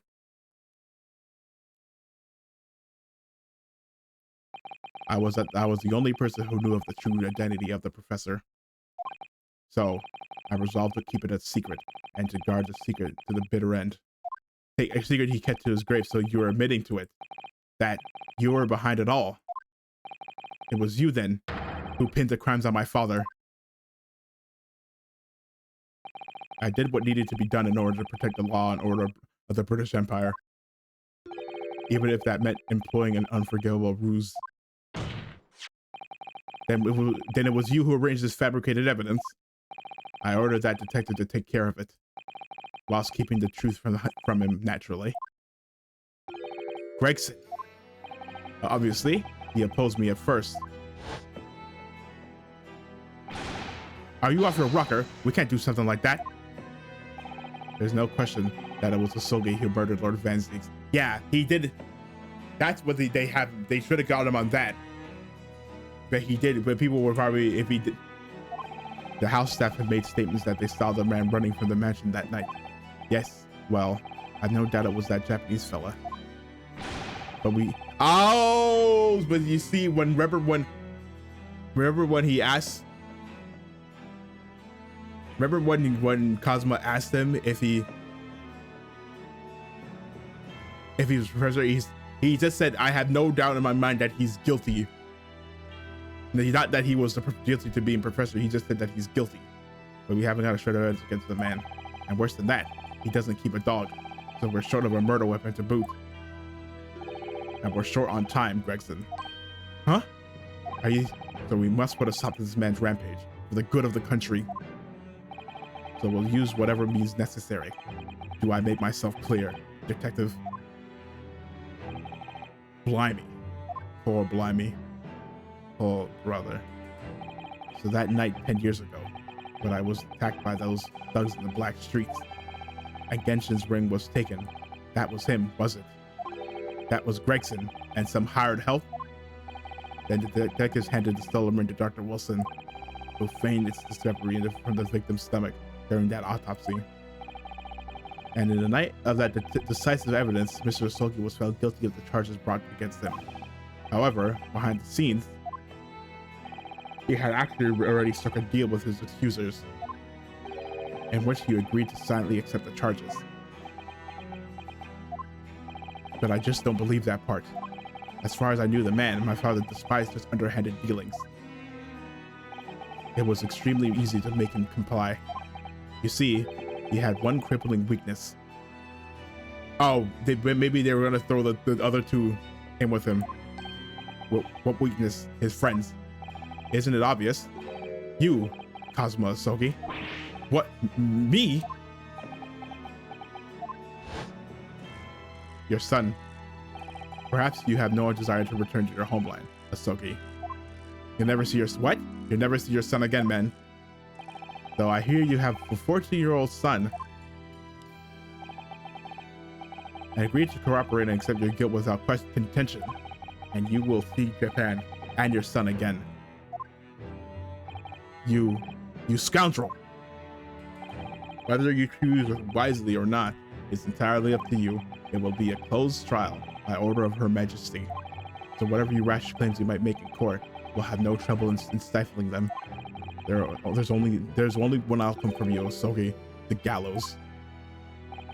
Don't forget that I still have a weapon at my disposal, a document revealing a truth that I know you're desperate to keep hidden. Yes. Oh, okay, we're not done yet because we still have to find out who shot his dad. And my guess is it was Strongheart, which is the only reason I'm willing to bargain with you. Yes, it hadn't escaped my mind, which is the only reason I'm willing to bargain with you. I only want to protect this country's law and order. Just understand. So, what's it to be, Asogi?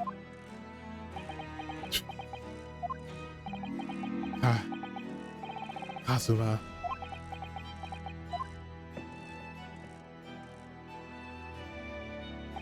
He did it for me?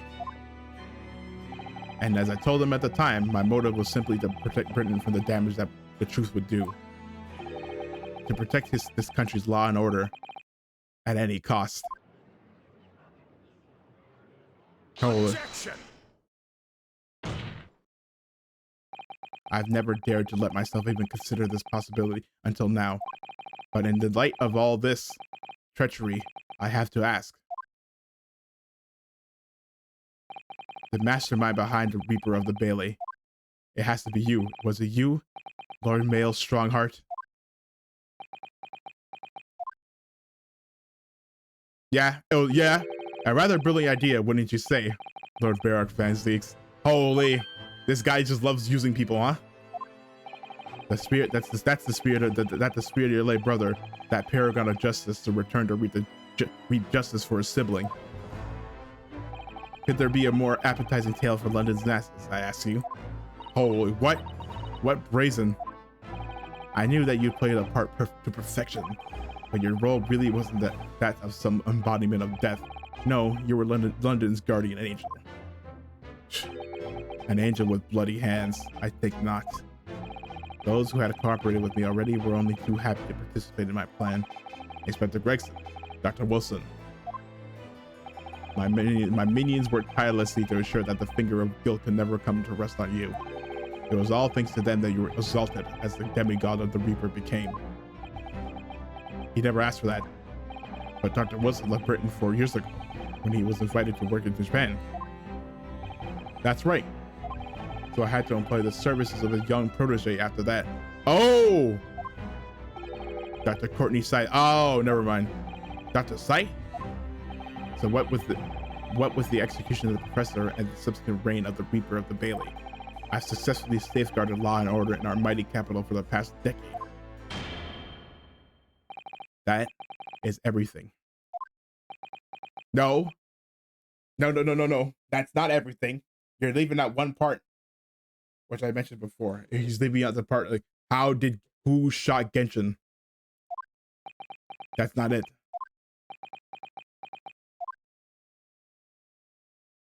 My lords, ladies, and gentlemen, I do hereby confess, it was I who sired the concept of the Reaper. However, let me say in my defense, it was all for the preservation of law and order across the entire empire. That's not law and order, though. That is not law and order. Lord Strongheart did it. An unforgivable collection of crimes, but still, on those who died for the Reaper's hand were brought into the core anyway. It was all needed to keep them safe. There is no one left now who can reveal the precise truth of what happened 10 years ago. Therefore, this trial can go no further. Is there no one? Well, now, I would like to entreat all those present. Beyond these 4 walls, nobody need know the truth. Even Her Majesty must be protected from this. I trust you all appreciate the importance of my request. It is, of course, for the good of the country. Can he do this? Can the trial really end now? Hold it. No. But wait, there's one more. Yeah, I have one last question for the accused, Lord Vansix. What? Of course, I know that you're a highly accomplished prosecutor, so I find it hard to believe that you didn't have any doubts at all. That you never suspected your older brother. Yes, the same thought occurred to me. It was only once, but yes, I couldn't say that I never had my doubts. My brother's sense of justice was extremely strong, perhaps too strong, I observed. At that time, there were members of the aristocracy who were bleeding the country dry for their own gain, and since they were nobles, they were untouchable. For my brother, it was a source of great turmoil. And coincidentally, at the same time, the professor began his terrifying reign. During the time of the professor killings, my brother did not appear to be himself, and that made you suspect. Sus! Yes. But it was only once, not more. Only once? Really? Clint wasn't the culprit. That was my conclusion at the time, and I still believe that now. Do you have any evidence to support that idea? The true third victim was the Lord Chief Justice at the time. It was he who had recognized my brother's potential and trained him as a prosecutor. No matter what the circumstances, it's unthinkable that my brother could have killed his friend and mentor.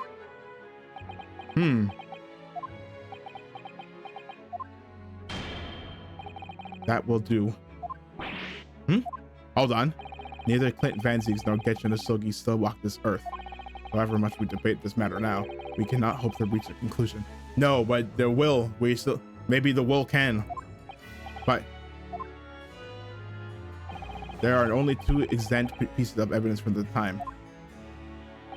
The woebegone ring that acted as incriminating evidence to condemn Genshin Asogi, and the 3-page last will and testament penned in black ink and left behind by the man.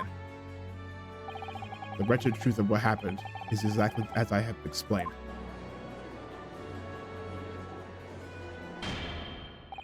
Later today, I will present myself at the Ministry of Justice for whatever sanction is deemed appropriate.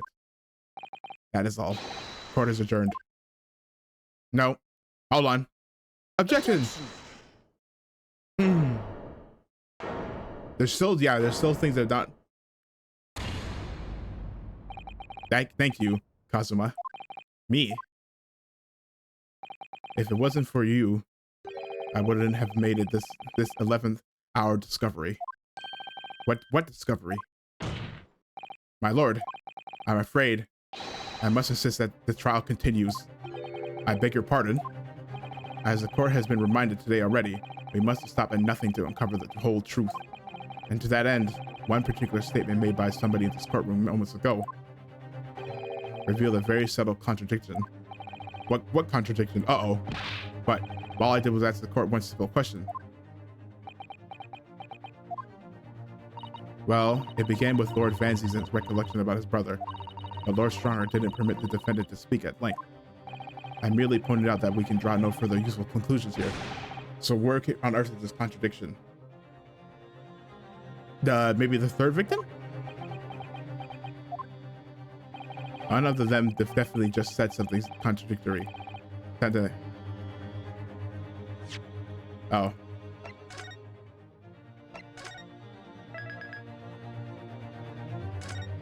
Uh-oh. Identify who.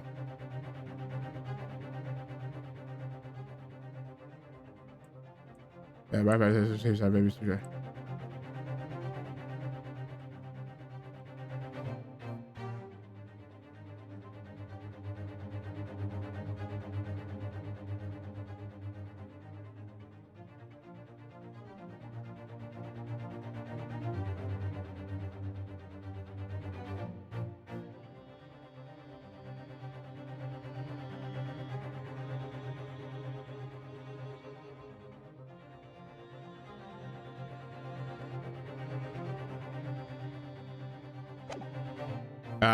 Lord Strongheart? It was Lord Strongheart, I'm sure of it. Something he said was slightly off. Come on, Ryunosuke. Think back over his word. Find the problem. Neither Clinton Francis nor Genshin Asogi still walk this earth. However much we debate this matter now, we cannot hope to reach a conclusion. There are only two exact pieces of evidence from the time. The woebegone ring that acted as incriminating evidence to condemn Genshin Asogi, and the 3-page last will and testament penned in black ink left behind the man. Lord Strongheart, would you care to explain? Explain what, Counsel? Among the statements you made just a few moments ago, something you said was inconsistent with a certain piece of evidence we have. Inconsistent. And whilst an inconsistency remains, the defense has a right to pursue an explanation. Ryunosuke, what? Let me warn you about the statements you are making, Counsel. They may very well prove fatal. You claim my words contained a contradiction. Which piece of evidence, I asked you?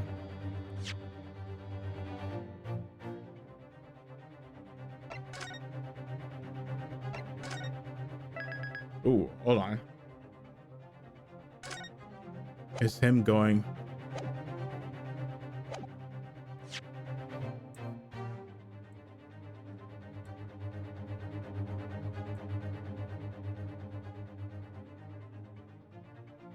The woe begone ring. Was it the ring? The woe begone ring. Yeah, I think it was this. Take that! Dear me, oh, this is evidence makes it very clear indeed. Nope, okay, it wasn't that.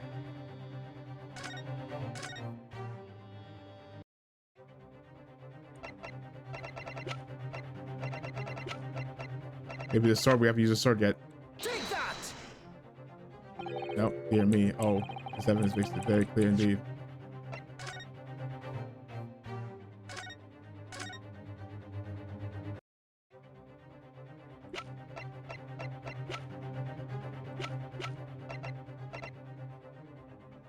Take that! Yeah, this here is the will left behind by Mr. Asogi. The 2-page. Oh, wait, is it only 2 pages? Wait, hold on. I didn't even notice that. Yeah, it is only 2. It's only 2 pages. It's 2-page will. What? Yet moments ago, your precise words were through the 3-page last will and testament. Ah! Could it be that originally if there was a 3rd page? For a moment, I thought perhaps you'd identified something worthwhile, but it's a mere trifle, I see. A trifle? Governor Caden, what can I do for you, sir? You were present when the Japanese man penned his last will and testament. I was there for sure. I remember the black worm-like scrolls to this day. And I'm quite certain, my lord, there was a 3rd page at the time. What? What? Only the first 2 pages were the actual will, though. If I mind correctly, the 3rd was a message to his lad back in Japan. For legal purposes, we required only his will. And we would not have wanted any uncomfortable words about Britain to get back to Japan, eh? So I was decided that the 3rd page ought to be sent. Objection! Wait! How could you say that? How dare you make that decision? That was my father. I had the right to know what it said, to hear my father's final words to me. That's true. The courtroom was no place for sentimentality, counsel. As it happens, I have the 3rd page of the document with me right here now. My father's message that will be given to you at the end of these proceedings. It'll be too late once the trial is over. You need to know what it says now. Even the slightest thing may give us a vital clue. My lord, the defense calls for Genshin Asoki's last word to his son to be read out loud before the court now. Your request is denied. They have inevitably maudlin words can be of no consequence now. Objection! Nope. The prosecution agrees. The court should know the content of that message. Every possible piece of evidence must be thoroughly examined. Very well then, Governor Caden. You will read the 3rd page of the document for all present to hear. Yes, sir. Only, I should point out, my lord, it's in Japanese. That I cannot actually read worm language. This beautiful handwriting. Shame on you, Barry. If I could be of assistance here, I would be happy to translate the words into English for the court. Father? You're still here, are you, Dr. Mikotoba? Naturally. I consider myself a member of the judiciary, albeit a lowly one. But perhaps I should quietly withdraw after I've translated Genshin's message. Your cooperation is much appreciated. What does it say? Kazuma, the truth is shrouded in darkness. Our darkness only our clan's great sword can pierce. Yep, the will is hidden in the sword. It's the thing. Only our great clan's sword can pierce. Mighty Karuma, twist thy head and watch them fall. All thy mortal foes. What? It's in the handle. It's a secret compartment. That's the end of the message, it would seem. A haiku poem. Twist thy head. Father, what is Karuma? The name of the Soki clan's famous sword. A razor-sharp blade known to all, passed down for generations, and embodies the Japanese spirit.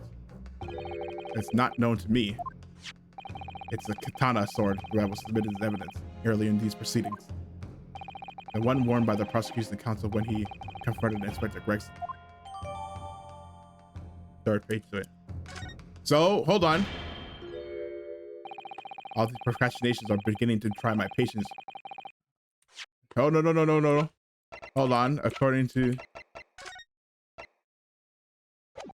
Just the head. So, hold on. Let's check the sword.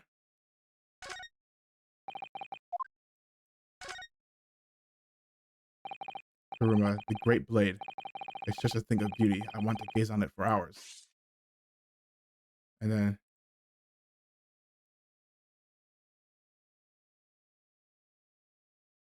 Oh, here you go.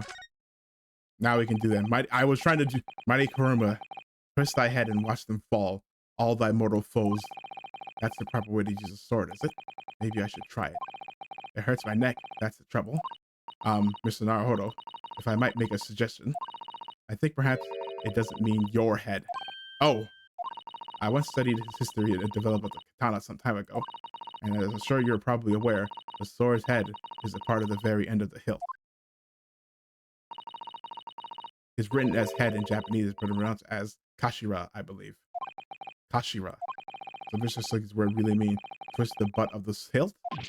You don't think. Ah! Look what's inside it.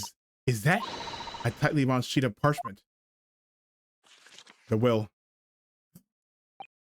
It's scarlet ink. It's written in scarlet ink. I penned this, my last will and testament, in the final moments before my inevitable and willing death. This is it, isn't it? Mr. Naruhodo, look at the signature at the end. Clint Van Zieks, and the date. 10 years ago, on that fateful night. So for 10 years, it's been silently concealed inside Karuma and nobody knew. The last will and testament of Lord Clint Van Zieks. Wait. Oh my goodness. Look at this. This is unbelievable.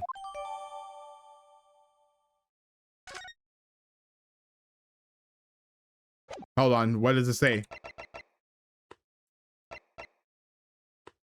Oh, I can't examine it. Okay. As all these procrastinations are beginning to try my patience. Yeah, adjournment is long overdue. And as a presiding judge, I have been accommodating as possible of the will of the courtroom. However, despite all that, no new information has come to light. In pursuit of justice, Lord Clint Van Zieks tragically lost his all sense of morality when he murdered his former mentor. Clearly, he was very devoid of his normal faculties. Objection! Okay, so we gotta play around for a little. How dare you? I refuse to believe that of my brother. Too much time has passed. We cannot ever hope to know more than we do now.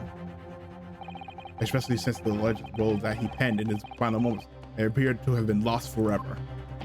Ah, Lord Strongheart. You appear to be in something of a hurry to wrap things up. I wonder why. We've heard you state time and time again during these proceedings that everything you did was in the interest of protecting British law and order. And I stand by that. Without the Reaper, we could never have achieved the reduction in crime that the capital has seen. Objection! What about Inspector Gregson then? And Dr. Wilson? They were no criminals. You used them to achieve your own ends, and then you had them killed. However you dressed it up, there was nothing fair or just about that. Lord Strongheart, what exactly is it that you're hiding? Dr. Mikotoba, were you not quietly withdraw after the translation of your former associate's will? Oh. In this courtroom, no argument carries weight unless it is supported by evidence. And it would seem that defense has no more evidence to present. In which case, I hereby order all discourse from the proceedings to be struck from the record. Nope, I got evidence. Sorry. Sorry, my lord. This is my last chance. Naruhodo. I have to present some decisive evidence now, or it's all over. But can I present evidence? Wait, my lord. I got evidence. As it happens, the defense does have evidence to present. What? Don't be absurd. There's nothing of relevance remaining from the time. Objection. Shh. It's high time that you realize something, my lord. Huh? This gentleman has an uncanny habit of producing evidence at the final hour that hadn't escaped everyone else's attention. Nonsense. What is it, Ryunosuke? What do you have? I found it. I dare say the final decisive piece of evidence that will reveal the whole truth about this rotten tale. How can you? Decisive? Well, it would appear there's no escaping it now, my lord. Let it be so then. Present whatever you think you have that can settle this decade-old enigma, if you're capable. I don't have to say for this. What exactly is this evidence that defense claims to be so decisive? This. Take that. We found the will. We found the will. There is a single piece of evidence that can clarify what really happened 10 years ago. The last will and testament of Lord Clinton Van Zeeks. Ha! A wonderfully astute observation, I'm sure. But in case this had escaped your notice, that document was lost long ago. That's right. It was. Only, I just found it. I have it right here. Discovered just moments ago. What? No way! Impossible! That can't be! It was in everything that's happened comes back to this will. This document is a key that will unlock the entire mystery. Grrr. Ah! Uh-oh. He's sweating. He's sweating. My brother's last will and testament. Where did you find that? So they didn't let us read it for a reason. In Kuruma, it was rolled up inside. It rolled up inside this. What? God, inside Kuruma? That ultimate weapon Genshin Ashoki obtained has lain undisturbed in the hilt of the sword all these years, just waiting for the right time to emerge and reveal the truth. The signature and seal certainly looks official.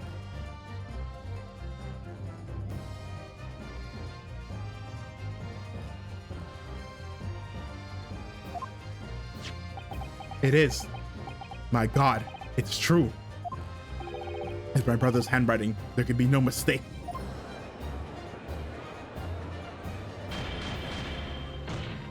I forbid the contents of the document being read out. Do you hear me? I strictly forbid it. Objection. No. Sorry. You can't do that, my lord. The document can explain everything. That document can literally destroy the meaning of justice in this country. I demand that you hand it to me at once. Nope. Yeah, he's trying. Why? What are you trying to hide? We can, like I said, we couldn't read it. Huh? Could it be that you already know what's written on this page? Ah! What are you implying?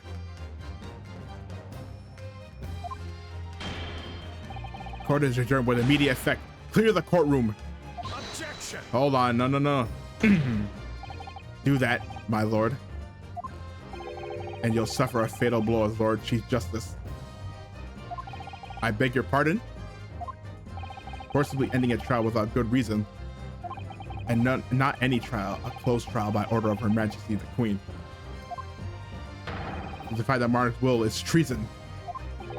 Grrr. Oh, he's washed.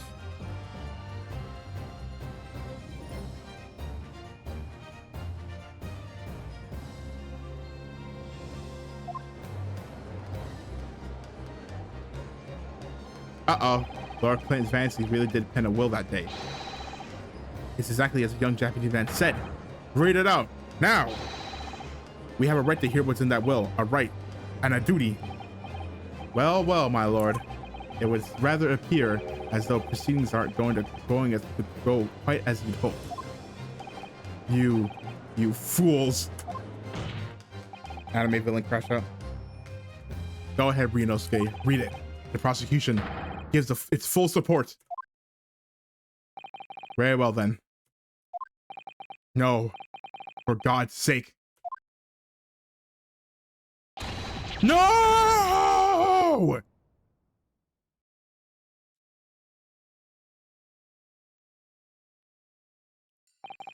I penned this, my last will and testament, in the final moments before my inevitable and willing death. The hour is 11 p.m. and I sit at my writing desk in my office. My good friend Isogi stands at my shoulder. He has expressed his intent to invoke the dying ritual of the duel, that I may depart this world with honor. Wait, what? An honor of which I am utterly undeserving. The Japanese are a truly merciful people. I, Clayton Van Ziggs, Lord of the Manor of the Van Ziggs estate, hereby confess to the following. I am the killer who come to be known as in society as the Professor, guilty of 4 counts of murder. I will not here discourse the corruption rife among the aristocracy, which to me as one of them is so apparent. However, 6 months ago, I took the life of a member of the House of Lords at the heart of the depravity. A demon who habitually sacrificed the common man to further his own interests, abusing his position of power. The law is impotent against such vile avarice. Only a fatal demon can rid society of this menace. That demon was my quarry, upon whom I willingly set my great hound. But though I am a hunter of some experience, I am a poor felon, it seems.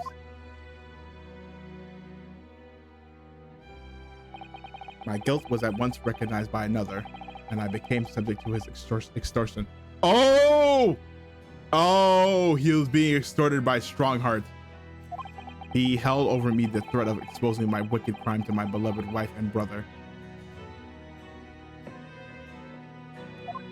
Strongheart, under that threat, I have done this man's bidding for months now, killing those he... Oh, so he only killed one person. So Strongheart turned him into a mass murderer. He only ever killed one person. Even though she demanded I kill my wife and brother, as I watched my former mentor perish before my eyes at the jaws of the hound I commanded. I realized that I had lost the last shred of decency within me and sunk to the level of a wild beast. There is no path back to the light, be it I or my dear friend Asogi who dies this night.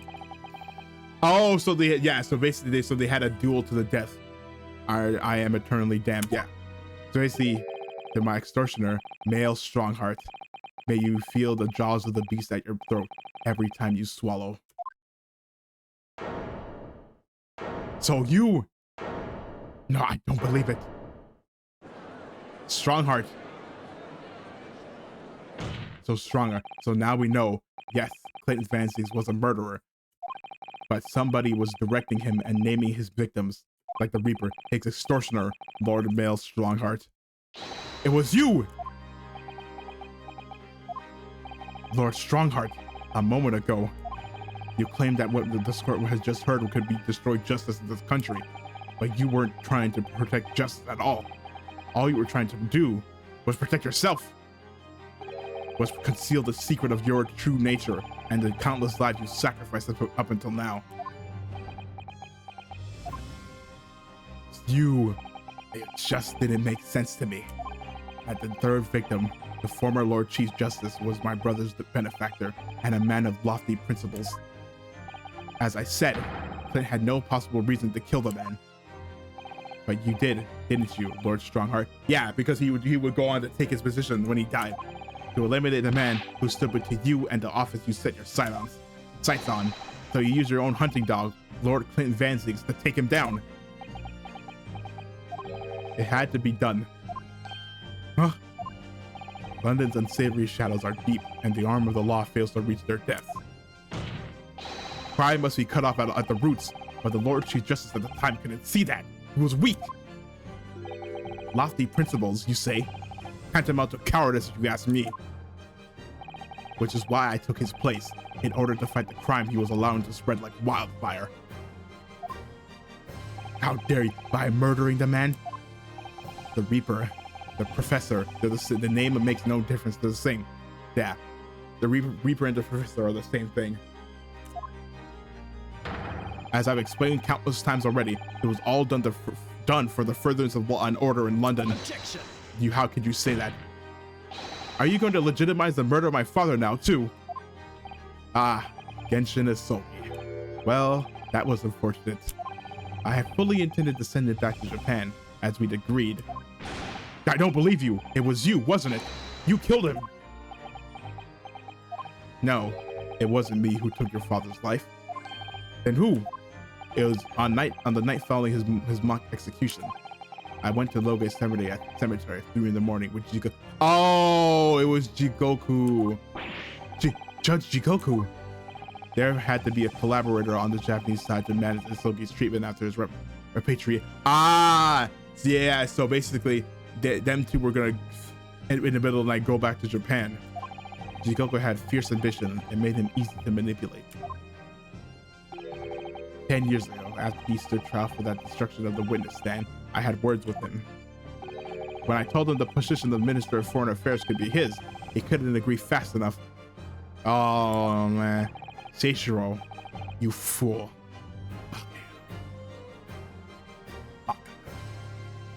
Dude, yeah, just to further your fucking title, man. What a load of crock. As you know, Isogi escaped the prison in a closed casket and was subsequently interred. We intended to dig him out of his grave before he ran out of air. But sadly, all did not go to plan. Ah! There was an unexpected visitor to the cemetery with his own ideas about digging up graves.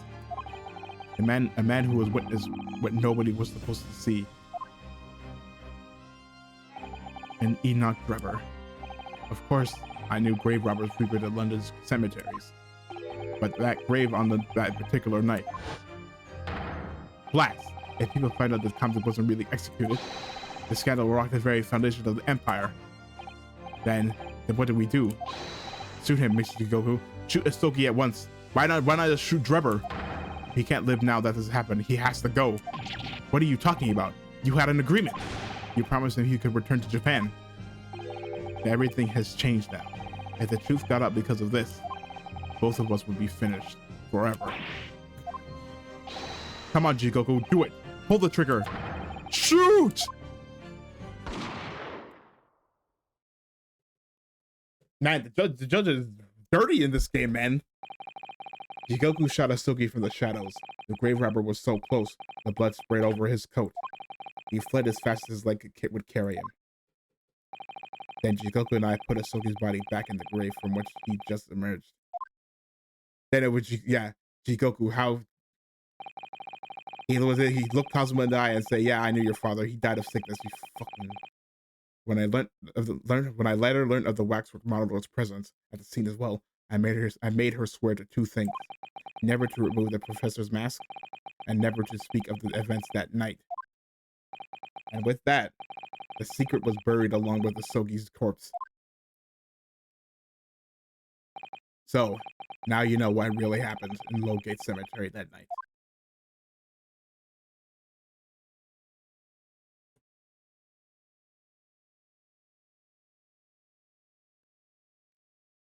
That's horrible. Holy.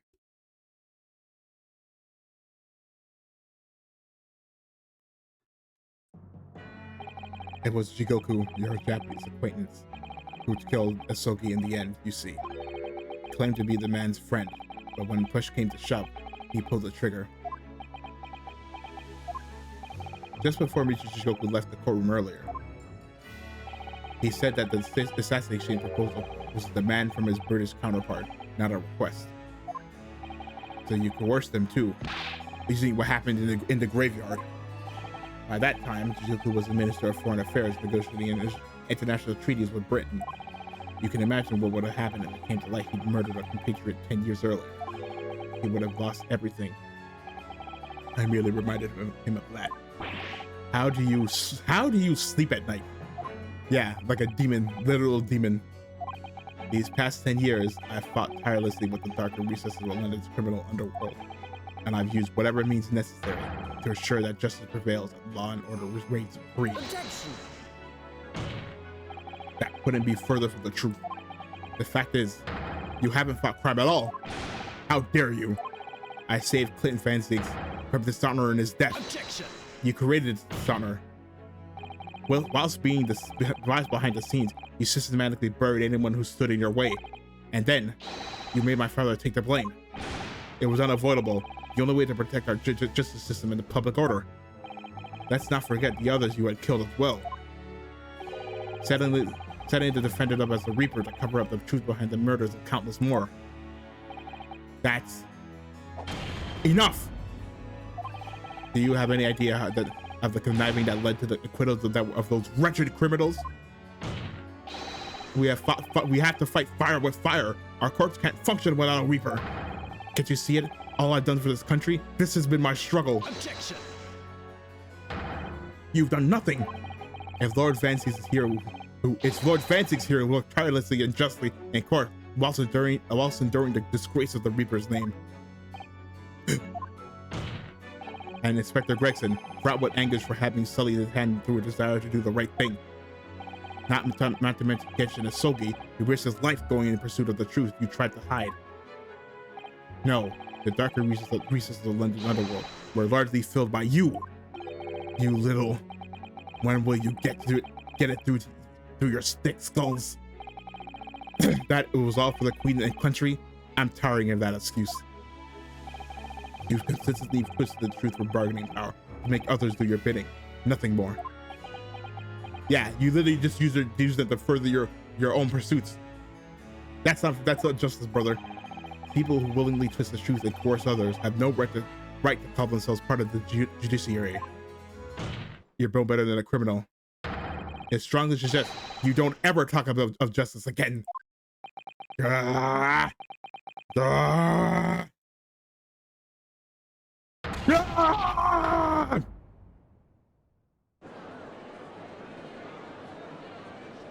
He's crashing out.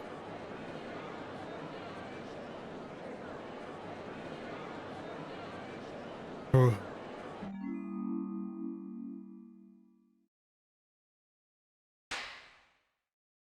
Clap. Well, well, well.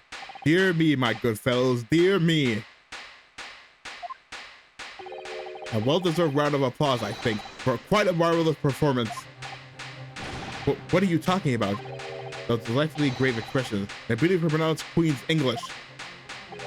Really, our friends from the Far East are quite the picture of industriousness. You fraud, keep your mockery. Please, don't misunderstand. It really is exactly as you both said. What are you trying to say? I have occupied the dark recesses of London's underworld and, how did you put it, done with nothing? I confess it's a little embarrassing to have it pointed out quite so starkly, but yes, I really have done nothing, which means I can be indicted for nothing. No? What? It's true. Personally, I have committed no crime. I've merely been surrounded by fools who've acted very rashly indeed. Okay. You can't get away with that. You've constantly preyed on people's weaknesses. And what? Threatened them? Are you sure it wasn't just bargaining? One last. I would like to address all the good lords, ladies, and gentlemen of the judiciary here present. You all know of these darker recesses in our great capital, and deep down, I believe you also know that to fight those who dwell there requires at least some of us to occupy the darkness ourselves.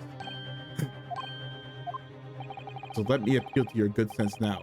Consider the situation with me. If this catalog of horrifying revelations were to become common knowledge among the 6 million inhabitants of London, what might happen? Ugh. To learn that the infamous murderer of royals and nobles was a respected member of the aristocracy himself, that evidence was fabricated in a scapegoat trial amid secret negotiations with prosecutors to effect a jailbreak, that the Reaper of the Bailey was an organized group of assassins managed by a Scotland Yard inspector, and finally, that it was all masterminded by the Lord Chief Justice himself. If the general public of Britain knew the truth, uprising, all faith in police and the prosecutor's office would be completely lost, without doubt. Public order in the capital would completely break down.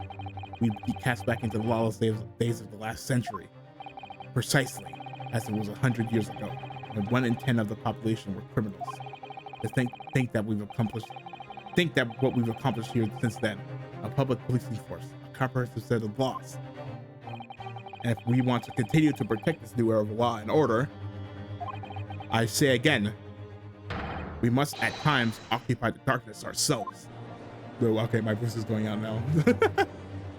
We have successfully identified and apprehended the man responsible for taking Inspector Greggs' life. That is all that was expected of this trial. All these are the matters that have been discussed. Will be eliminated from the minutes of these proceedings in the interest of preserving law and order, and to protect Her Majesty the Queen, of course. Well, my lords, ladies, and gentlemen, what say you?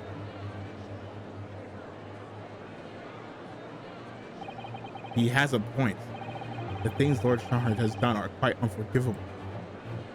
But on the other hand, isn't it our duty to maintain law and order in the capital? You can't deny that the threat of the Reaper over the years has done wonders for the crime rate.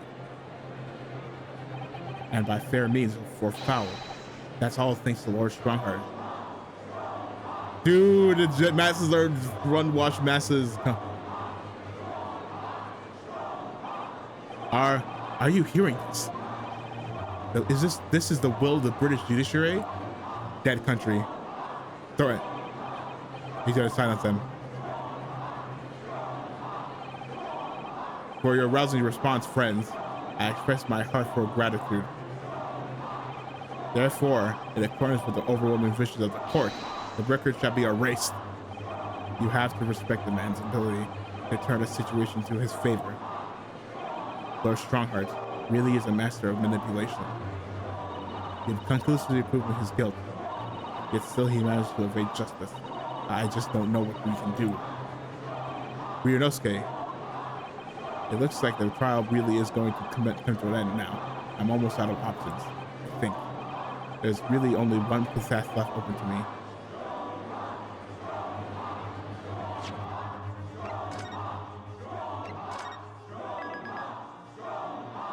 Oh, there is one thing you use evidence.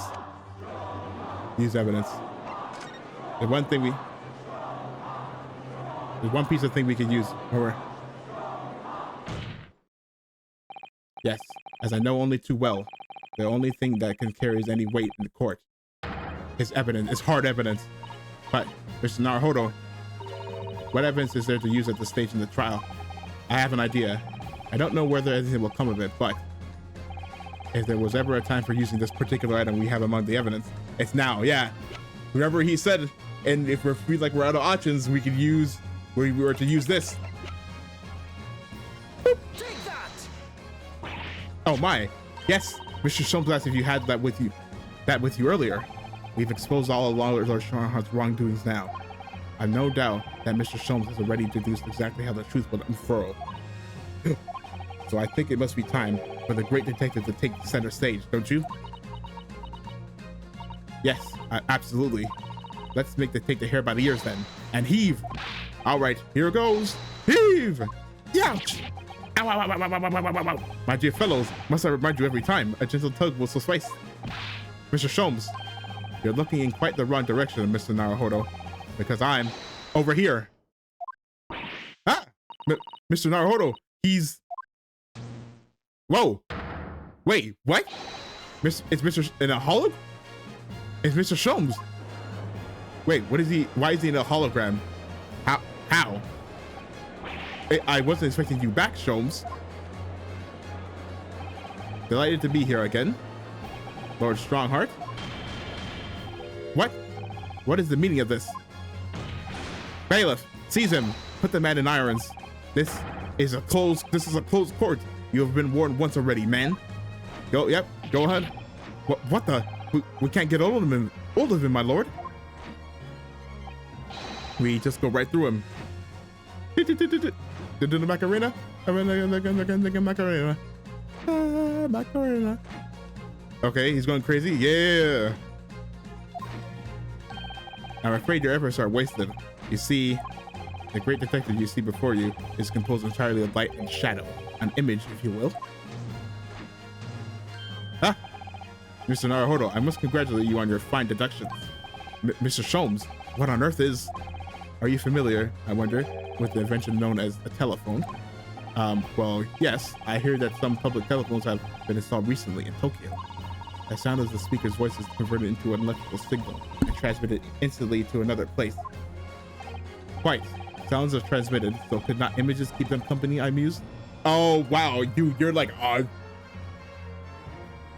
yeah. He's like, hold on, when is the, let me read this perfect time that shows up. 19th century, 19th.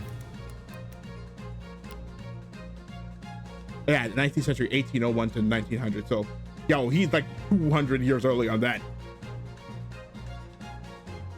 Yeah, 200, we're like 250, well, 220 years early on that. Well, no, let's just say 200, yeah. 200 years early on sending images through phones. I did some modest experimentation to develop such a device specifically for this very day. Modest experimentation? Yeah, no, that's putting it lightly. And somewhat incidentally, I thought we might just as well transmit an entire scene. Somewhat incidentally, Mr. Sholmes. Now you're just being immodest. Do you mean to say you're not actually here, Sholmes? Ah, I knew my trusty partner would have no trouble grasping the concept. Except he's grasping to steady himself after your shock arrival. Poor father. I would have hoped he might have been forewarned, being the great detective's great partner.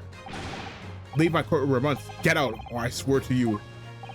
Hear me. You, on the other hand, Lord Strongheart, appear to have a very poor grasp of the situation. Allow me to reiterate, I am not here, which would, I hope, lead naturally to one asking, where exactly are you? The very question I was awaiting. I am at present enjoying an air at a rather splendid garden. A garden? The expo. Okay, so it's currently being streamed to everybody. Not just any garden, you understand. A garden at Buckingham Palace. Oh! What? You can't be. Buckingham Palace, he's with the Queen. Queen Elizabeth. What? Wait, what's Buckingham Palace, Buckingham Palace, Mr. Zato? I've never heard of it. Do you ever read the news, Mr. Naruhodo? Mr. Sholmes, is Iris with you there?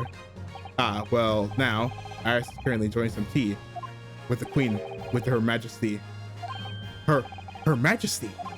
Not just any Her Majesty, you understand. Her Majesty, the Queen of the British Empire. What? What?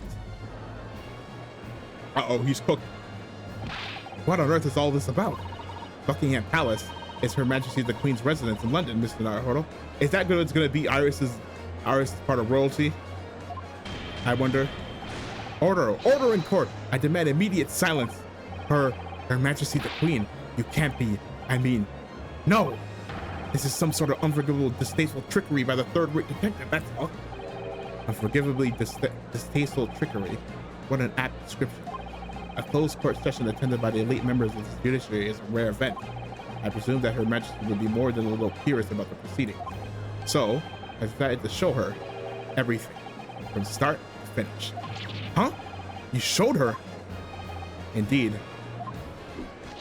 By dint of the Herlock Sholmes remote cinematograph. You meddling. This is some kind of nightmare. It's just as I appear to be standing before you, regaling you with the talk of my latest invention. The Queen, no doubt you've inferred that the reverse is also true. You don't mean Her Majesty has seen and heard every moment of the proceedings. I assumed there would be no objection. After all, every trial in this country is conducted under the auspices of Her Majesty, as you know. You. I confess, I am quite impatient to hear Her Majesty's opinion. Let's say you're speak about the unforgivable, distasteful trickery in which you've been engaged over the past 10 years. No, I was merely... Oh, so sorry to keep you all waiting. Vicky and I have so much to talk about. Queen Victoria, Iris. I believe that's Queen Victoria. I believe that is Queen Victoria.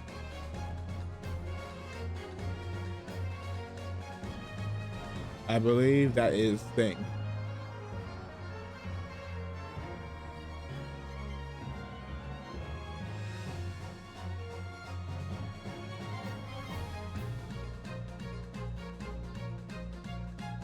Hold on, let me see. Queen Victoria.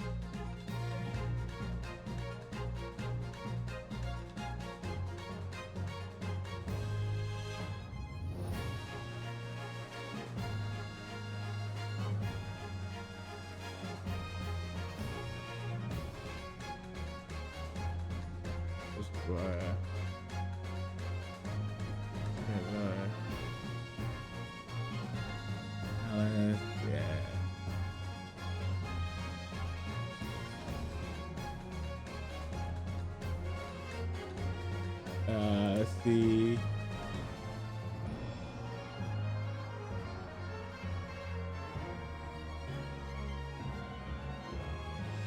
Okay, I thought it would be thing, but no.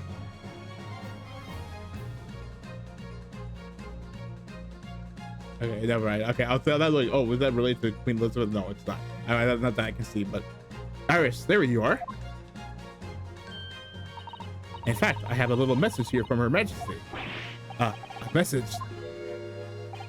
Well then, if everyone is sitting comfortably, ahem. Forthwith and with immediate effect, all authority previously afforded to male Strongheart is hereby revoked forevermore. Furthermore, he will be prosecuted for crimes against his country in a public trial by jury in the coming days. So, it seems that Her Majesty doesn't believe we need to fight fire with fire. Justice in this country needn't be administered from the shadows at all. Male Strongheart, the darkness you're fostered to conceal your despicable actions these last 10 years is a thing of the past now. After today, your brand of law and order has no future because no longer are you the Lord Chief Justice. In the eyes of the law and Her Majesty the Queen, you are nothing but a criminal.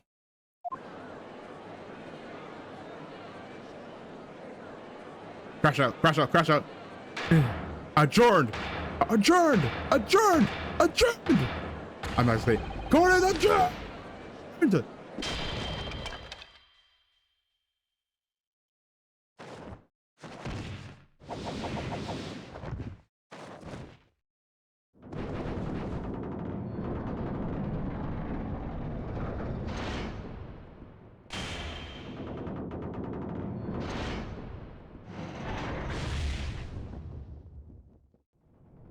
Oh.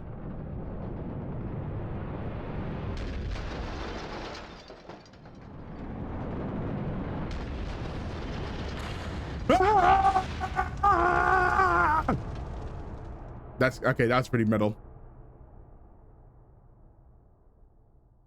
That was pretty metal.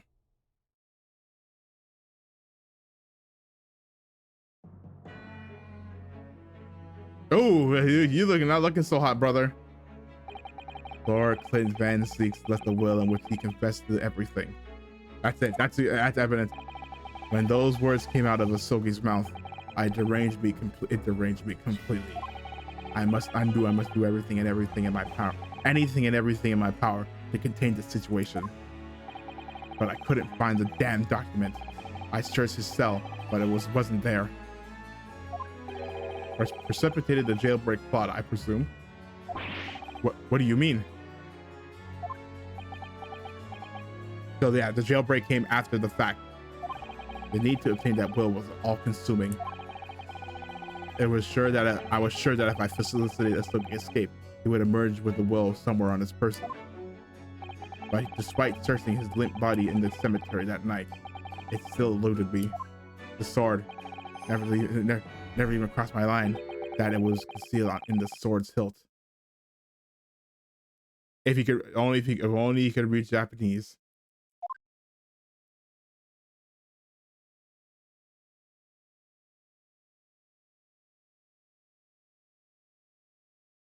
So that's that.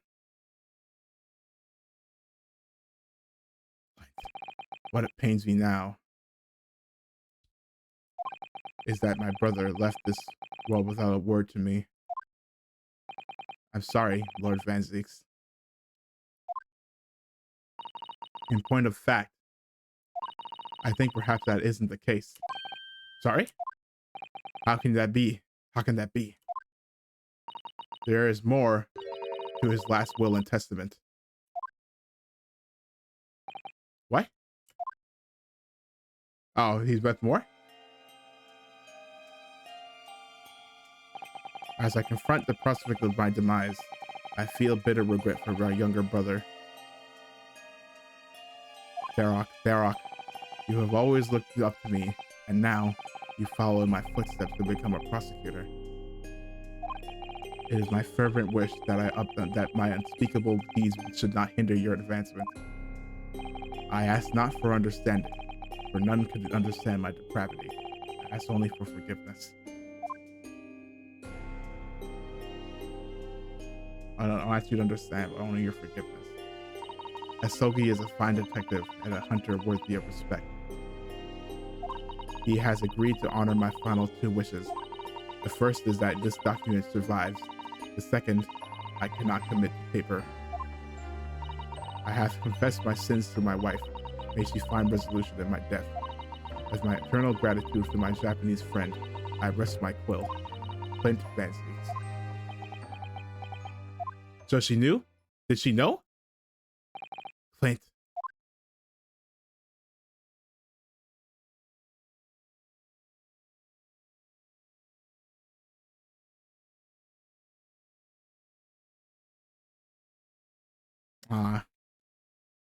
Male Strongheart. You colluded with Seishiro Jigoku in a criminal plot so immense it spanned the ocean, and you cold-heartedly murdered all those who knew the truth about what happened 10 years ago. But why did you set about that now, a whole decade later? To ascend to the very peak. These last 10 years made me realize being the Lord Chief Justice wasn't enough. Short of becoming Her Majesty's Attorney General, I could have no real power to affect the changes needed in this country. And for that promotion, I needed to ensure no remnants of the past remained. How could you? How could you? I like everything to run smoothly, in the exact manner that I prescribe, like a well-oiled machine, like a clock, and I was just a step away. And for your ambition to succeed, did you even bother to count the number of brilliant people you had killed? Ah, Mr. Reaper, are you not forgetting something? Such as, you very much adopted your usual prosecutor-like demeanor in the proceedings now. But the reality of the situation is that you are the defendant in this trial. Ah! However, the presiding judge would appear to have fallen from the bench, as it were. I suggest, therefore, that we entrust the final adjudication to an old friend. My lord! As a member of the judiciary, I have been following the proceedings from the gallery. That makes sense, and I must say, I shan't ever forget this extraordinary battle between good and evil that I witnessed here today.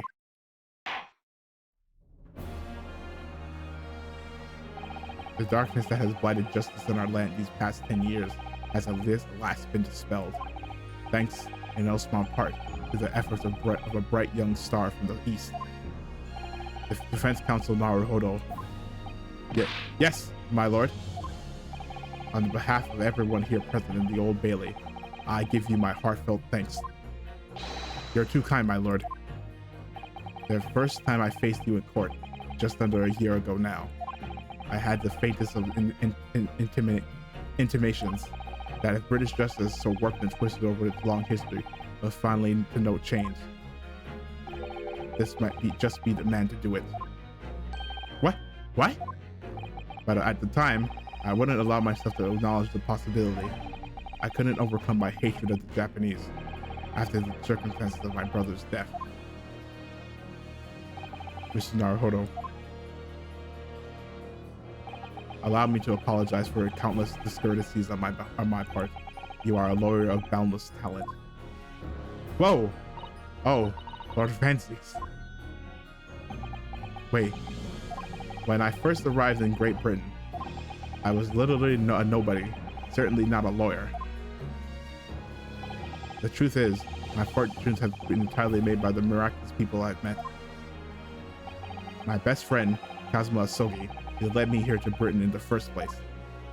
My loyal and ever-patient judicial assistant, Mr. Zato, who helped me study to become a lawyer. The brilliant Lord Van Zee, who never failed to challenge his Nipponese rival. And not to mention, the exceptional master of logic and reasoning who showed me the true art of deduction, Mr. Sholmes. Saving the best for last, Mr. Naruhodo? What a relief. I'm well aware that without all of these people help and support, I wouldn't be where I am today. The truth is a guiding light that always leads to happiness. The truth is a guiding light that always leads to happiness. I've lived by that principle for a long time now, but actually, it's not true.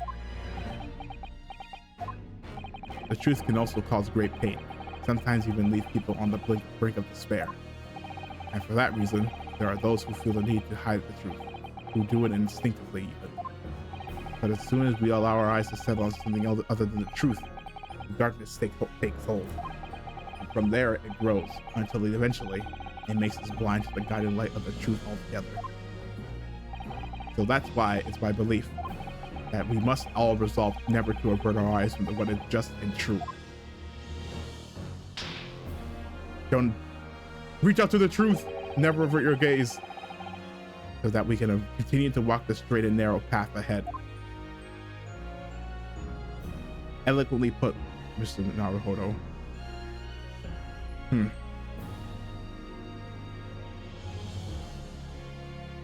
Well, I must excuse myself now. But before I go, Mr. Naruhodo, let me compliment you on your grand opus. What? What? Without your beautifully composed case against Lord Strongheart, Her Majesty would have been unable to act. Thanks to you and your fellows, the haunting undertones corrupting Britain's justice system has just been silent. Thank you very much.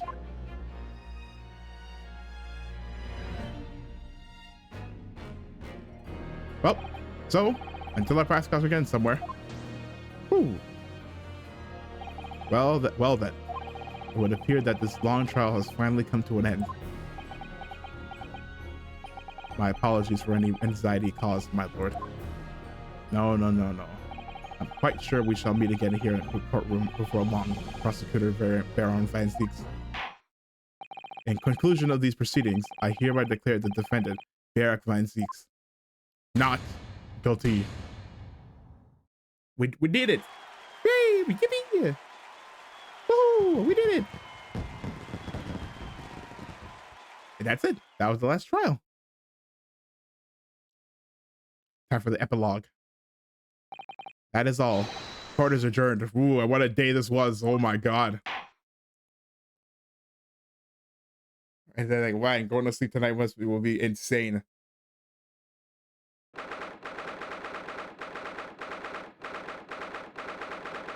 $421. I think when did the trial start? I think it was like at was it like at 11? It was like at 11, I believe, 11 or 10 a.m. So it's been almost 8 hours. It really is all over. But did I sacrifice too much? Mr. Naruhodo, I really must congratulate you. It was a truly truly splendid performance. Honestly, I couldn't be happier for you. The goat. Oh, thank you very much. But I really couldn't have done it without you at my side through it all, Miss Susato. Oh, your kind words mean so much to me. We didn't lie when you said you're the best assistant ever. It really was a splendid show, very splendid show, that Naruhodo.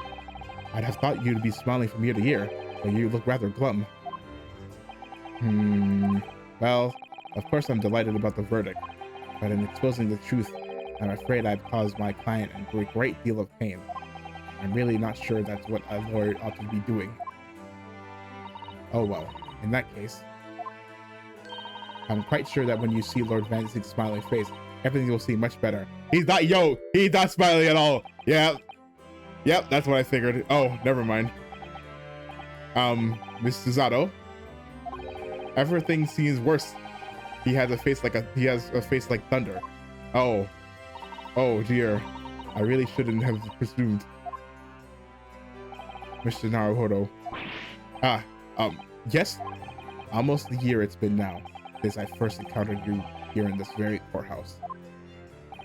For you to have risen to the level of excellence you demonstrated today, well, it's quite remarkable. But I exposed the most unpalatable truth you could ever have imagined in court today. I feel as though I've robbed you of something you held so dear. What was it he said? To fight those who dwell in the darkness requires at least some of us to occupy the darkness ourselves. But that was just the feeble excuse of a coward. Only those with a steadfast eye for the truth have what it takes to fight the dark forces of crime. You made fine work of establishing that fact in court today.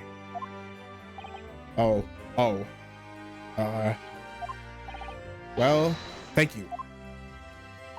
What magnanimous words. What magnanimous words. I'm quite sure that Cosmo-sama would have a smile on his face at this very moment if he were here. Miss Susato, Cosmo.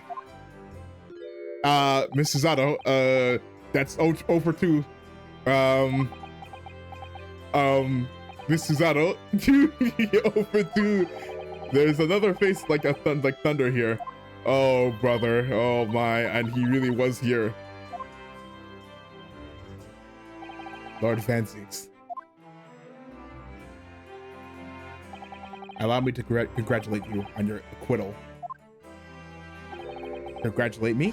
Or curse me? You failed to bring me down the Reaper. Nah. I owe you an apology. No, it is I who should apologize. Your father, Genshin. If I had been stronger, then perhaps I made an unforgivable error of judgment. I can offer no excuse. And I can offer no forgiveness. That said, I suppose you fought for justice and the truth. For that, at least, I can't withhold respect. Your words mean more to me than you could know. I will hold them dear. Cosmo-sama. I must say, there's one thing that's still bothering me. What's that? The will that Lord Clint Vanzix wrote before his duel with my father.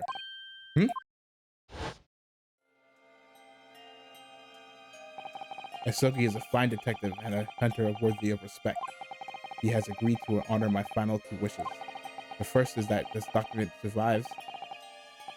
The second, I cannot commit the paper. Oh, the second part. I have confessed my sins to my wife.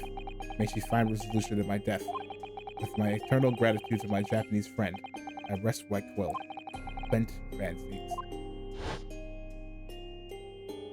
What can the second of his final wishes have been?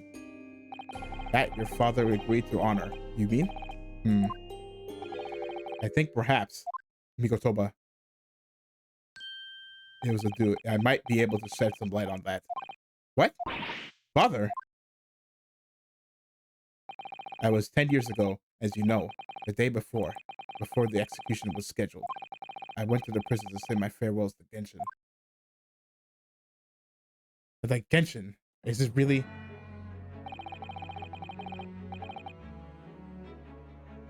Why aren't you putting up more of a fight, Genshin? If you'd only agree to it, Seishiro and I would gladly petition the government. We've been through this already. You don't need to worry about me. Anyway, Yujin, I have a favor to ask of you. Something of great importance.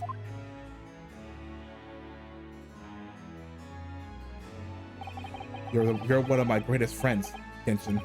Whatever it is, consider it done. I'm going to tell you an address. I need you to go there at once, in secret and telling no one. You should find a lady of the gentry in there, in hiding there. A lady of the gentry?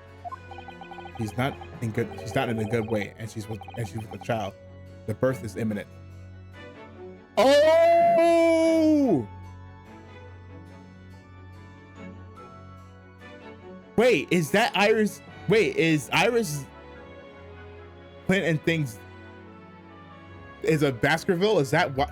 She's not in a good way, and she's with a child. The birth is imminent. As a medical man, I'd like you to attend to her. Please, you're her only hope.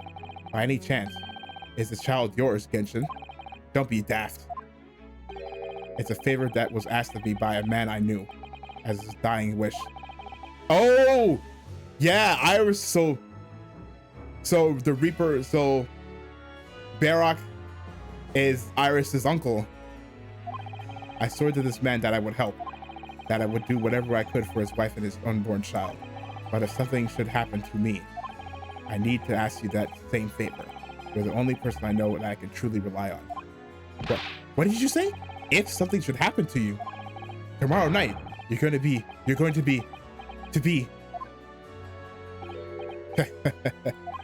You never know though, do you? What life will bring. All right then. Tell me the address. I head there at once with Seishiro and... No, not with him. Pardon? This is a favor I'm asking of you, and only you, Yujin. Right, I see. Very well then. That very night, I caught a train from Paddington to Dartmoor in Devon. I found the old house in the middle of nowhere. It was an old hunting house found. Was an old hunting house lay asleep in the ground. The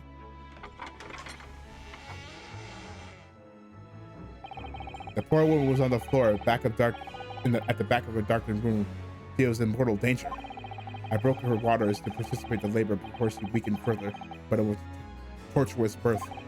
I did everything humanly possible for her and her child. Wait, you don't mean... And in the end, I was lucky enough to welcome a new life into the world. But tragically, Mom didn't make it. My efforts to save the mother's life were in vain. I held the healthy newborn girl in my arms and wept for longer than I care to remember. Eventually, in something of a daze, I looked around the room.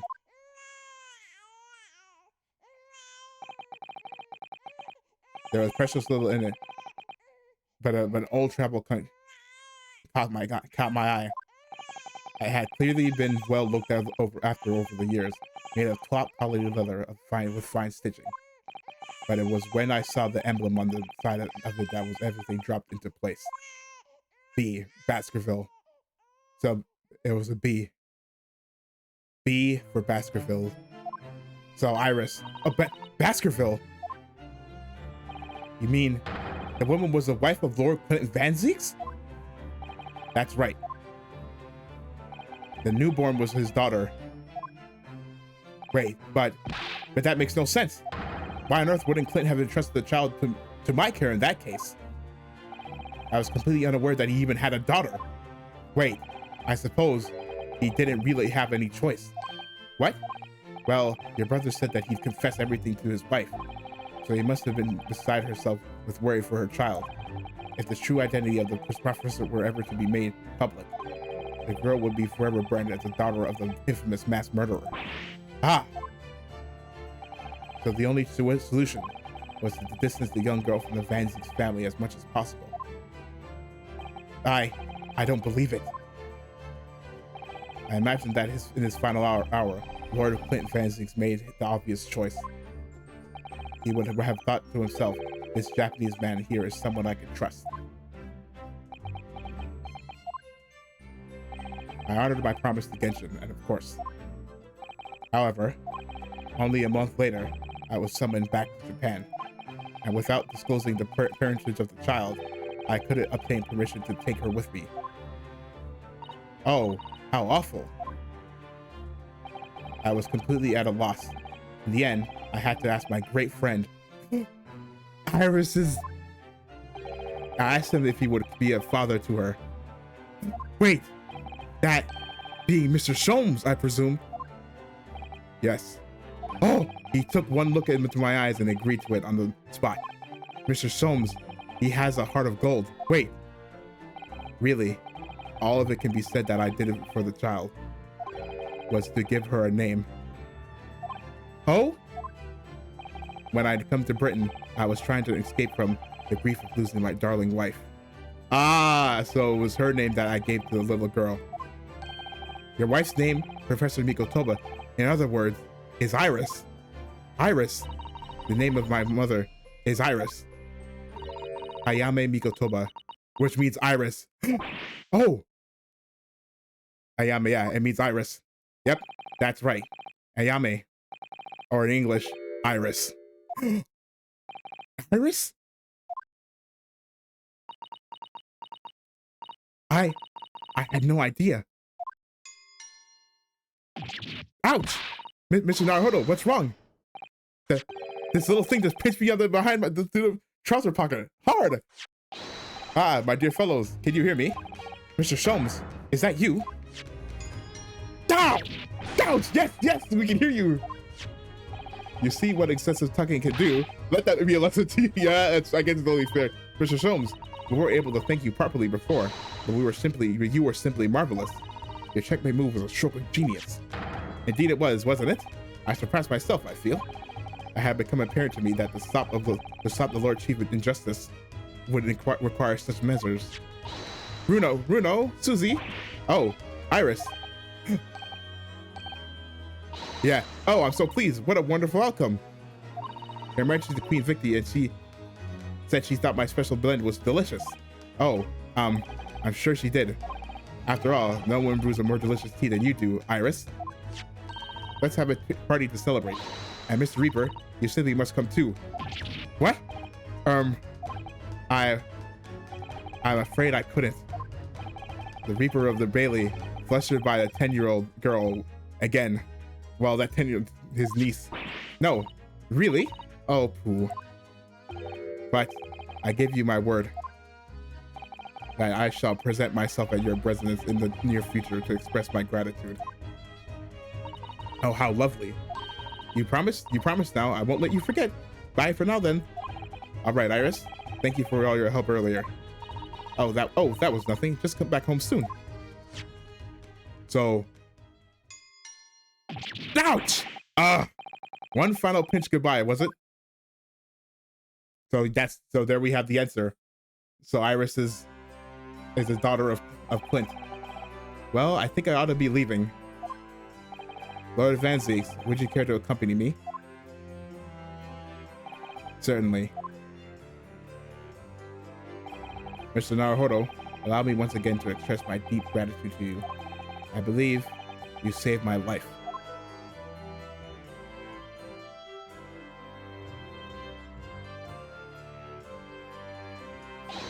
Wait, Lord Van Zieks. Yes? What are you intending to do now? I don't know. Well, it's clearly I shall have to resign from the prosecutor's office. Oh no! I intend to publicize the full truth about the professor case. Once that's done, the Van Zieks family will be ostracized completely from London society. Surely not. As soon as I am free from my employment, I shall leave the capital. Oh, I see. Don't be a fool. Kazuma, don't be a fool. Are those actually the actions of a man once feared as the mighty Reaper of the Bailey? I beg your pardon? For the past 10 years, you've endured that pseudonym and been cast as one of the dark forces yourself. Now that you've finally been freed from that disrepute, your battle is just beginning, surely. Well, I certainly never expected to hear those words from your lips. I waited a very long time to come to London. Now I'm properly here. I intend to learn all that I can. Anyway, goodbye for now, Ryunosuke Naruhodo. Okay, so he's going to be a Kazuma Sogi. It seems as though he's really matured suddenly. He's not the only one who's matured, Mr. Naruhodo. Well, I think we should make our way back to Baker Street. We must help Iris with tonight's dinner. We must!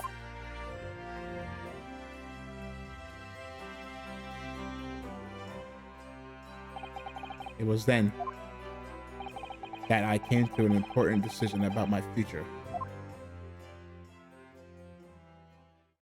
Oh yeah, remember he said they had the decision ready about going back.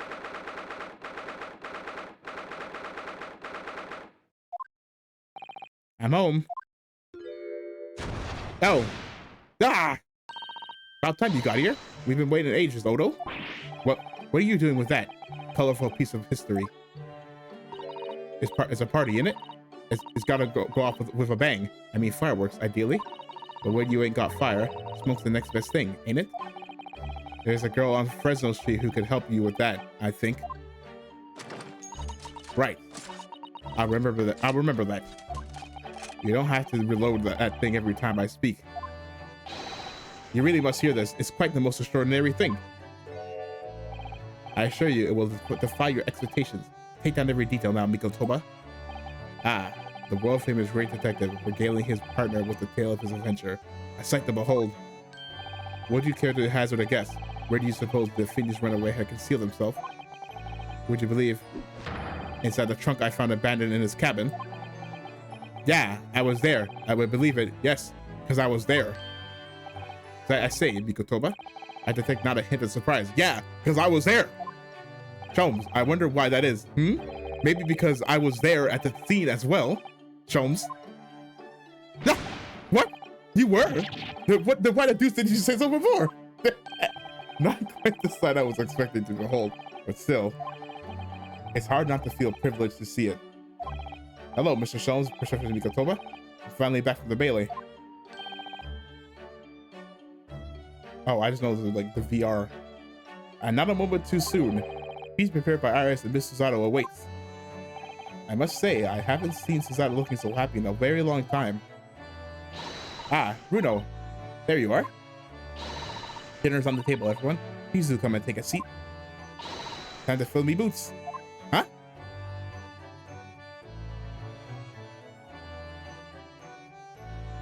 Goodness. Is that really true, Gina? Yep. I'm losing me Copper's clobber and going back to what I know best. It's a diver's life for me. You're really leaving the police force, but why, Ginny? Well, the boss ain't around no more, so... Oh. Anyway, no matter how hard I try, that Reaper ain't never gonna accept the dive turn dick. Oh, diver turn... Well, people can change, you know? And yeah, yes, that reminds me. I'd rather thoughtfully offer to relieve the bailiffs of this now defunct piece of evidence. Huh? It's the inspector's pocket watch, and the crown has been reattached. That watch was his pride and joy, a symbol of his great achievements at Scotland Yard. For 10 years without fail, it measured every second of the man's remarkable career. But now, it's stopped. Someone needs to keep the memory of his Inspector Gregson's career alive by taking on the great responsibility of winding that watch every single day again. Yes, someone with an equally fierce detective spirit.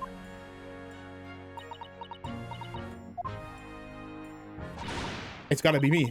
There ain't no one else. Quite right. I mean, after all, The boss was, well, he was my boss. Yes, Ginny. Yes, he was.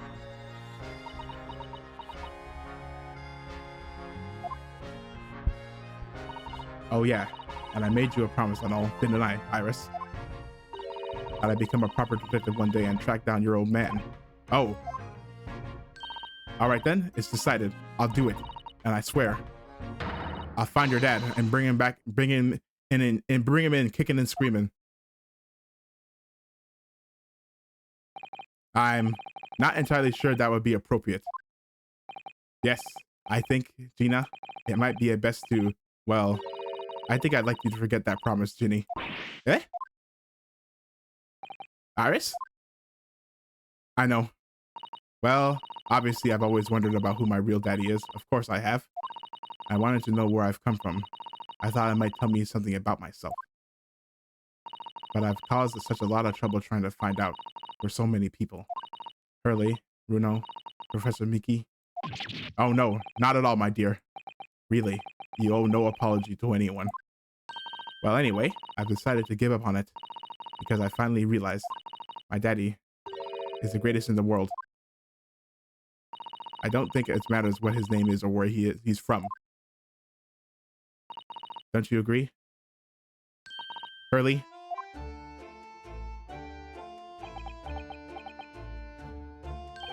With every word, Iris. Thank you, Hurley. Thank you, Daddy.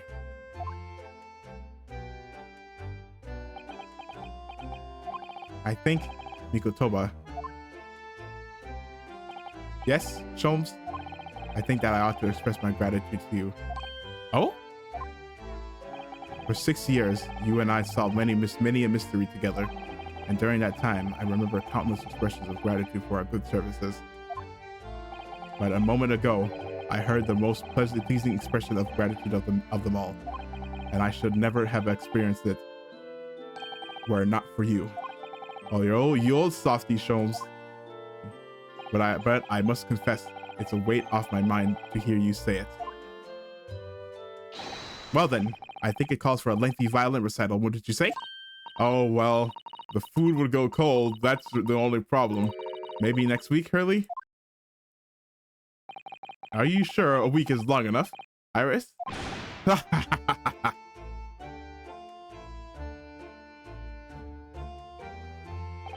Even amidst the most troubling of cases, even reeling from the most shocking of revelations, returning in the evening to the suite of rooms, there's always warmth and happiness to be had. The home of the world's greatest detective, and my home too, with my greatest family.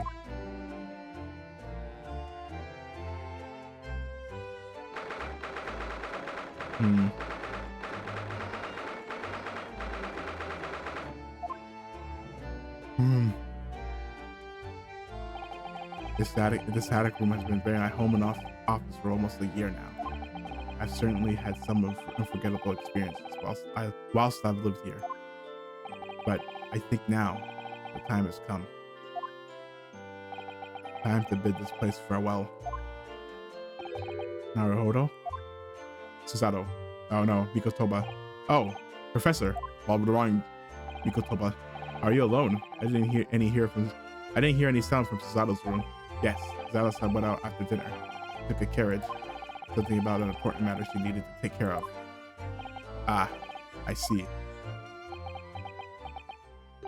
I wanted to thank you for what you did earlier. Oh? With Iris, I mean. When the subject of her father came up, Lord Clint Van Zieks is her father. I made up my mind many years ago never to tell her who her real father was. It was what was agreed with Genshin after all. Lord Clinton Van Ziek's final wishes before he died, you mean? Yes, I've had to take some rather drastic steps at times to protect that secret, you know. Calling Susato back to Japan 6 months ago, for example. Huh? That's why? When I read Saseki's report about his final days in London, my heart stopped, because Baskervilles, you stumbled across the crux of that terrible case. The dog's collar.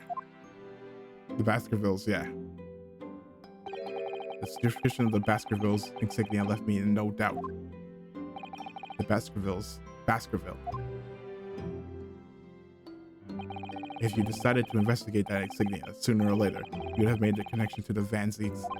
And to make matters worse, Zada knew of the unpublished story as well. The story that Iris had written based on my notes from the time. Ah yes, the Hound of the Baskervilles. Exactly.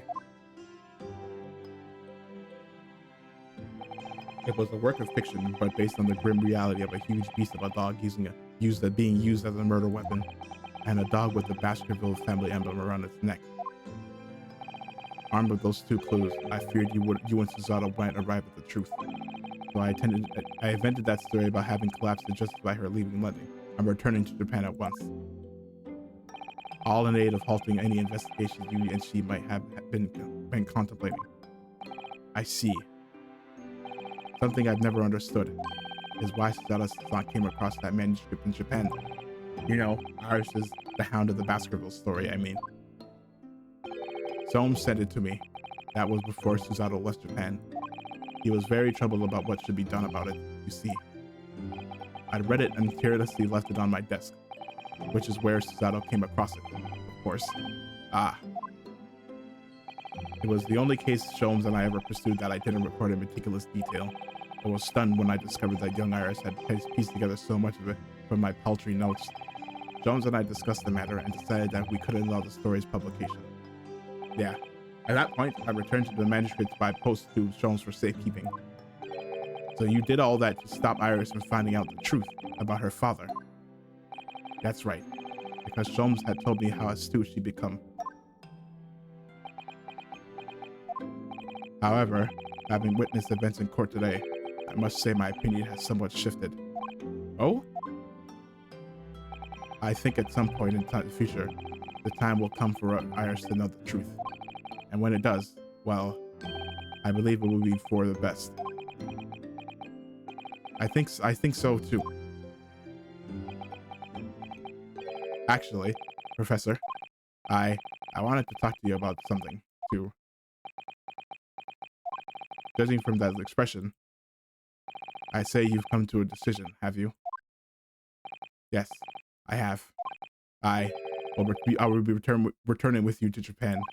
Are you quite sure? I'm really only here as a substitute for Kazuma, but he's here in Britain now, as originally intended.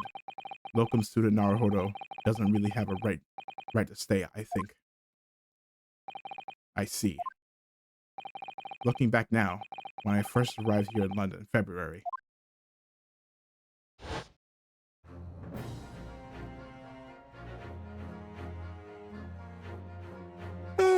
My becoming a lawyer just seemed to be the way things turned out.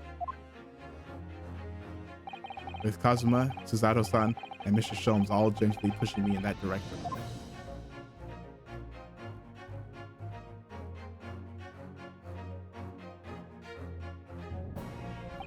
I spent the best part of a year immersed in this world, but always aware of a seed of doubt inside me. Until today. Standing in that courtroom earlier, all doubts vanished from my mind.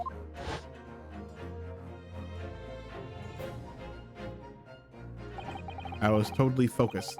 I was sure of my belief in my client, and I was sure I could see the trial through. And at the end of it, I finally realized no one else chose this path for me. I chose it myself.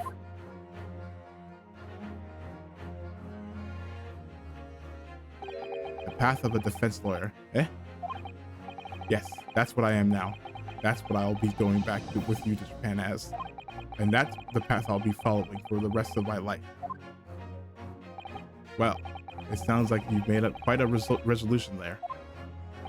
I have. Very well then.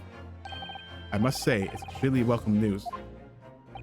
I shall make arrangements for your return first thing tomorrow, but I don't imagine we'll depart for a few days.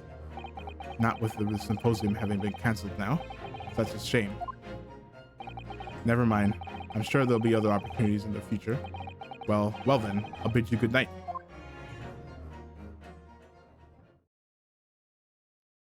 Oh, Susato. Oh, oh, Susato-san. I just wanted to let you know I'm back. So, did you hear? Did you, um, hear what your father and I were discussing? I'm sorry. I did. Yes, I couldn't help. But, oh, how much did you hear? Well, from the part about Iris's real father, I think. Oof. In other words, from the beginning. So you made up your mind. You'll return to Japan and continue working as a defense lawyer. Ah, yes, I'm sorry. I really should have consulted you about it. I did want to do earlier this evening, actually, but you'd already gone out. Oh no, that's quite all right. I already knew that is what you decide, Naruhodo-san. You did. Uh-oh. Don't look so sad. Boo. Susato-san.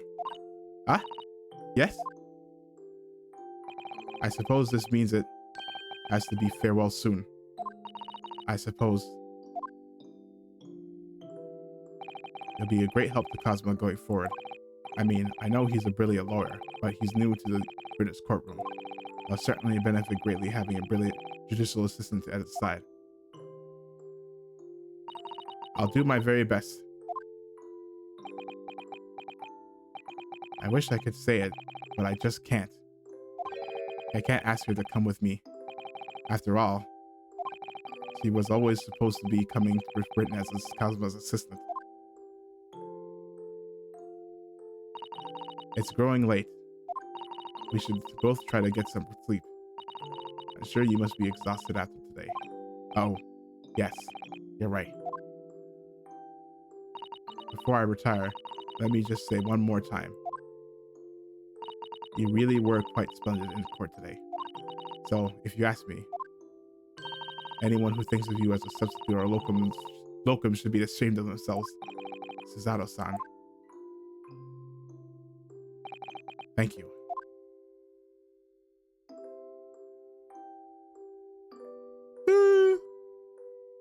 Sad, Jachi.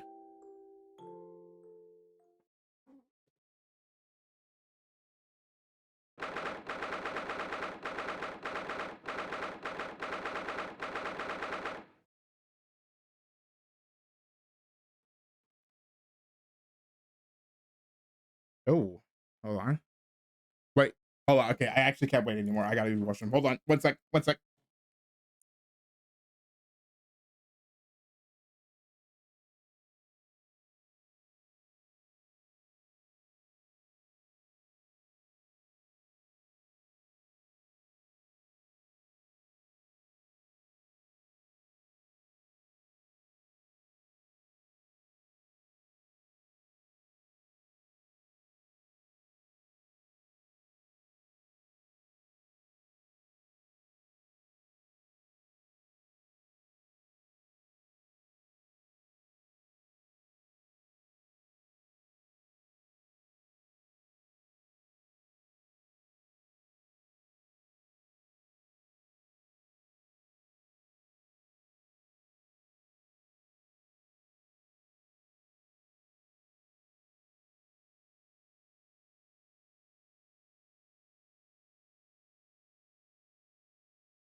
Okay, back. I can't believe this day's finally come. You're really leaving then, Runo? I'm afraid so, Iris. Thank you so much for everything. I don't know what I'll do without your wonderful cooking and delicious tea. Oh, I wish you weren't going, but you have to come back and visit. Say you will. Of course, I promise.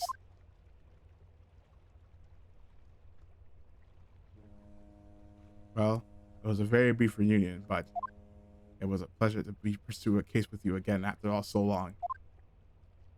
For a while, at least, it felt like old times. Yes, I suppose on reflection, there's something to be said for it. Having a little fun once in a while. I'll just go ahead and say goodbye to the professor as well, I think. All right, Iris, you do that.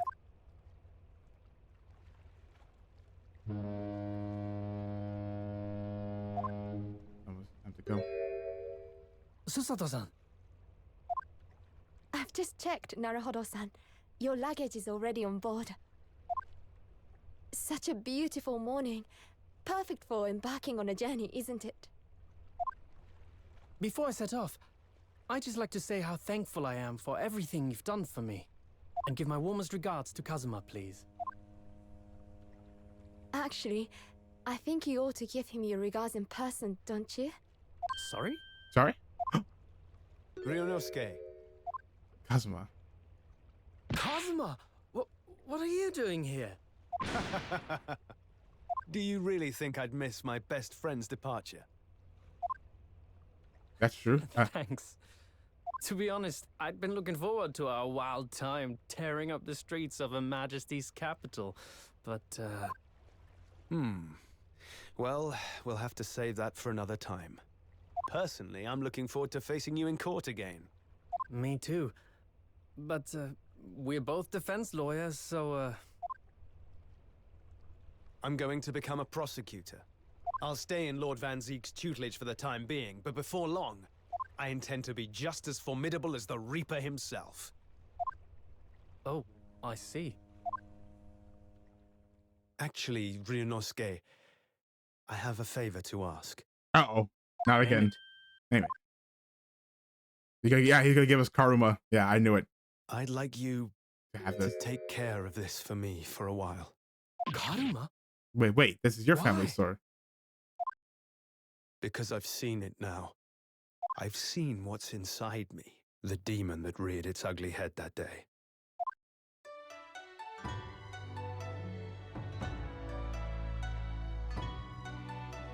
It was only for the briefest of moments. The last time I came face to face with that inspector. But it was unmistakable.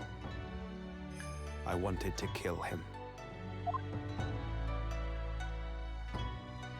I've always known there are demons that live inside people. And now I know there is one in me.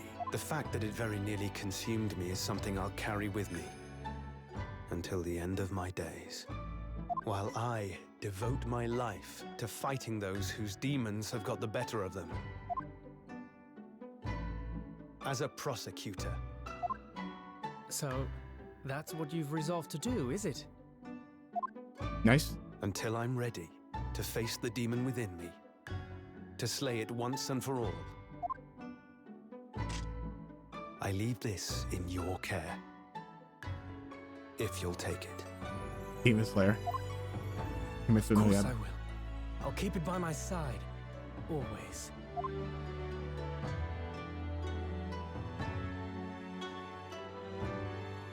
Until we meet again, then. You have your path to follow, and I have mine. Naruhodo-san, Is that all? the path you're going to follow from now on, Can I? I wonder if Can I I? might follow it at your side, and unless I'd be a burden. What? No. What? What? You wanna? I dare not. I mean, Of course. I would very much like you to come with me. But aren't you... You're so predictable, Ryunosuke. I am? I am. Honestly, you never change at all. But that's what I like about you. You mean you knew about this? It was the evening after Lord Van Zeek's trial came to an end. She came to see me at the prosecutor's office. Really? Oh, when I had that conversation with Professor Mikotoba. Yeah. So, you'd go with Ryunosuke back to Japan? Yes. I know it's unfair of me to follow my own interests like this. Coming here especially to tell me. You're a stickler for etiquette, aren't you? Well, what are his feelings? We've never discussed it, of course, and Naruhodo-san has made no such suggestion. I worry that perhaps I'd be a burden to him. That's not true. He's just as much of a stickler for etiquette as you are. He'd never say anything before he was asked. But I'd feel happy knowing you were with him. Look out for him on my behalf, will you? Of course. Susato-san. What do you think, Naruhodo-san? With you by my side, no trial would seem too daunting. So if you're willing, I'd be honored if you'd come with me. Together we can take on the world. I'm terribly incompetent, but if you'll have me, I'd be delighted. Don't be selling yourself short. You're not. You're the greatest assistant ever. Oh, no, not at all. If anyone's terribly incompetent, it's me. Ah! What's wrong? Your luggage, Susato-san. There's no time. The ship's going to set sail any minute now. Oh. It's all right. There's no need to worry. As it happens, my luggage is already on board too. It is? Your fine judicial assistant has everything in hand as always, I see. It's time to go. Bruno, your ship's about to leave. There's Time that to go, Iris' then. one and only line. Look after yourself, Ryunosuke. And to you, buddy. Kazuma, draw your sword.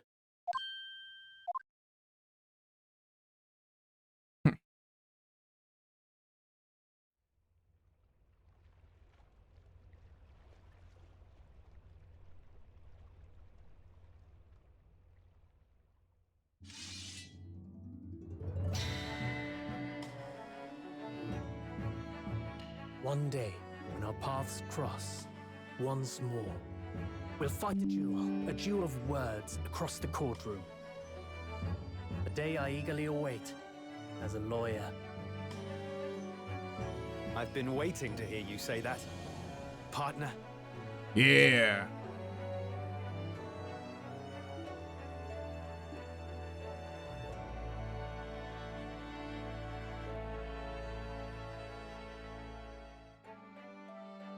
Don't forget me then, Kazuma. As if I could. As if I could. Ryunosuke.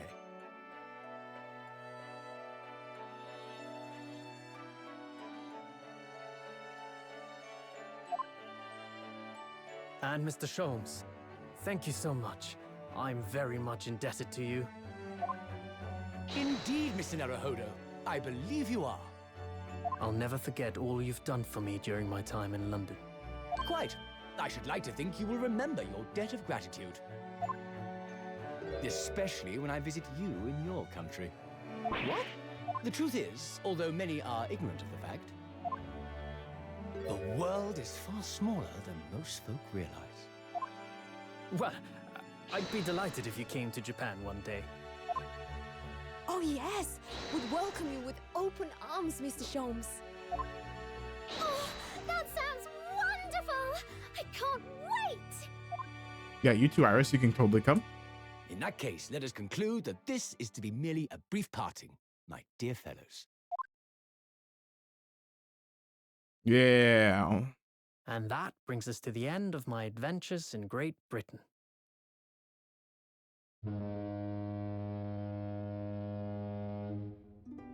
A peculiar twist of fate brought me halfway around the world those many months ago. But that was just the start of my journey. Who knows where fate will lead me next? Still, I'm confident this won't be my last meeting with the friends I've made in London. And when we're together again, no doubt the first words I'll hear will be, Come, the Game is afoot. Now the game is afoot. Yeah, whoa. Okay. With our friends from the east, sailed steadily towards the distant horizon. But Sholmes's face was alight with joy. The times may change, but a steadfast friendship will remain true, Wilson. We have but to gently close our eyes, and we are with our companions once more. The real story. So I do just that. Shut up, Marm. You're ruining it. And when I do, I can hear his strong, familiar voice ring out. Objection! Objection! Yeah, my goat! Until we meet again, Bruno. Yeah. There's like 3 things to pick from.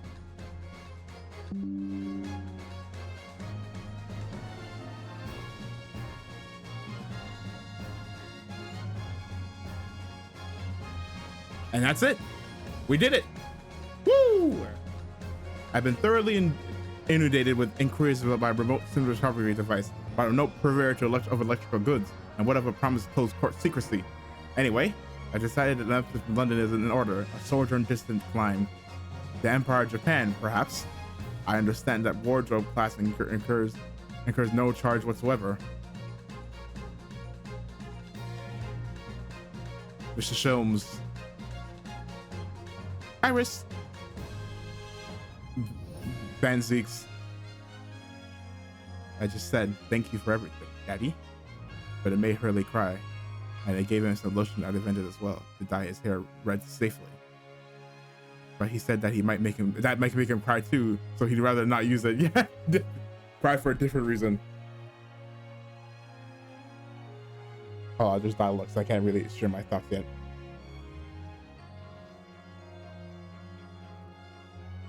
Sarah. Clint, in those days when I was known as the Reaper, I felt your presence at my side.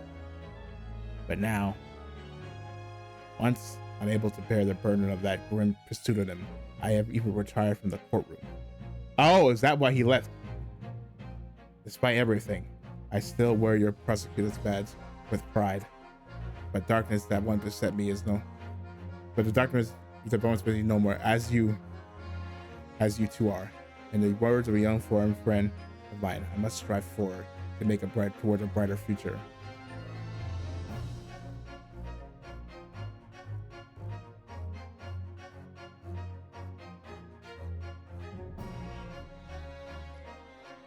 Boss left a note for me, you know, and I can read every letter now, A to Z, the whole lot. It's clear to load of stuff up. The boss was trying to protect me, see? Ah, yes, he did say that. And that's exactly what made me and Chief Inspector Toby here are gonna keep doing for Londoners. But I only wish I could have say how grateful I was before he, you know. Yeah, but I'm sure he knows. I'm sure he knew. Yeah, that wasn't, no matter what he did, he was real about that. He was concerned for her safety. Tina. The truth is, I'm not the upstanding fellow you think I am. You might be the diver at heart, but it's a good heart. You've reminded me I need to be true to myself.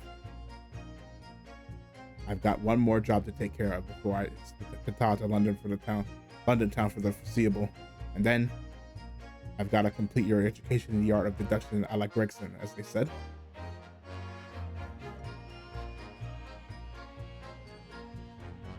You're cool now. You earned my respect again.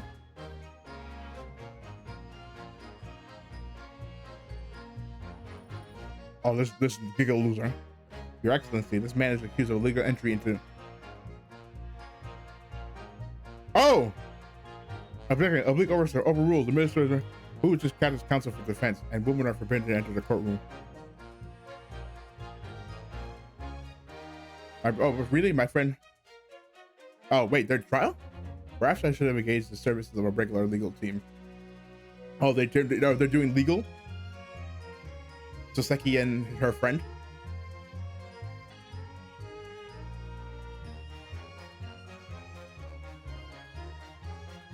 Oh yeah, for entering the Judge Goku's office illegally.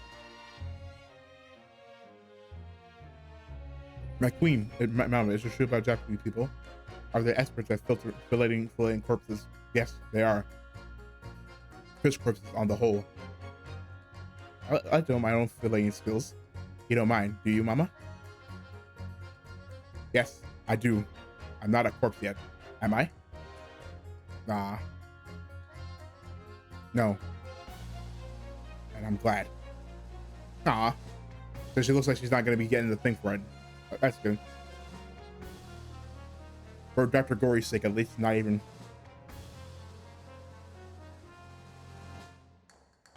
She's good minded the whole kind of fillet of people that are alive. Dr. Hairbrain, here I am in Great Britain again on the invitation of my thing. He sent me a very nice letter saying he'd like to show me around now that everything was settled. Barock.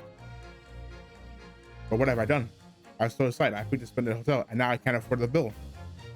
Bro, Barock, come to our rescue again, please. I wish I could just vanish into the air, thin air sometimes.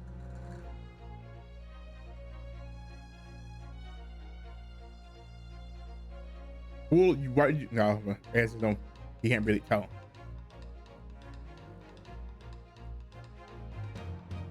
Madame Suspels, when I went to make the widespread confession of the killer in the cemetery, I realized what had happened. Even the witness stand of the highest court in the land, I could never speak of it. The Lord Chief Justice and I had struck a bargain, you see. For our fifth for production of the visage, there is nothing where Rita Spells would not do. That's true, that's what she said.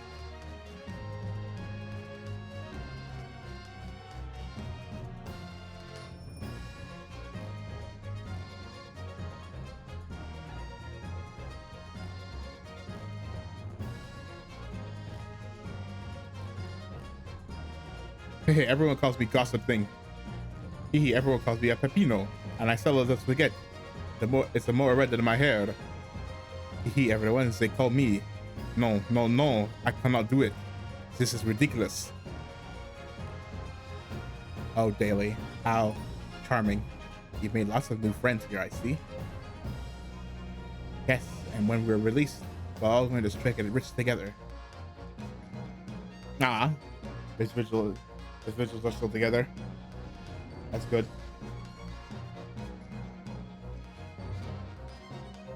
Okay, don't move too.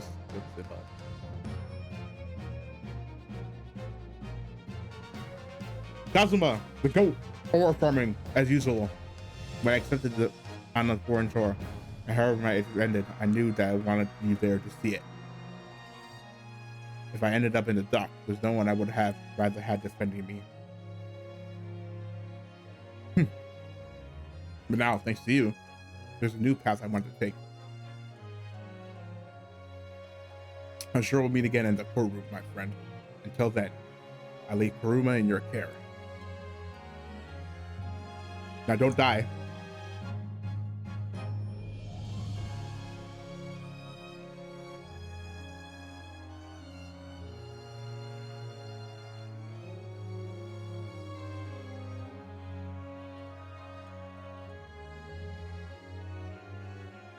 Then the undisputed absolute GOAT.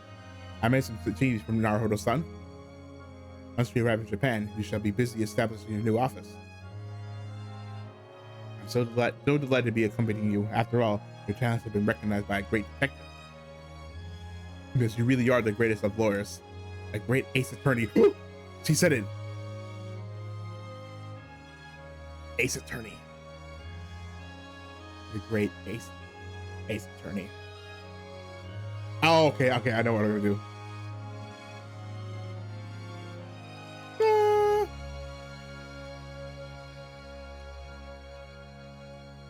Okay, no, this picture wins, sorry. Sorry, I didn't say the last one I screenshotted, but this one rings. Sorry. Sorry.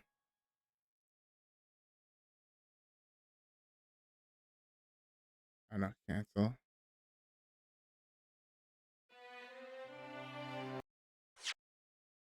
No.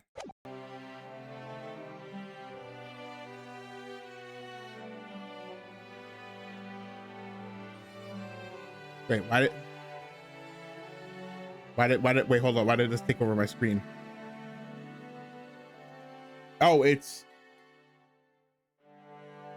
Naruto. I forget what her name was. Her alias. I forget it.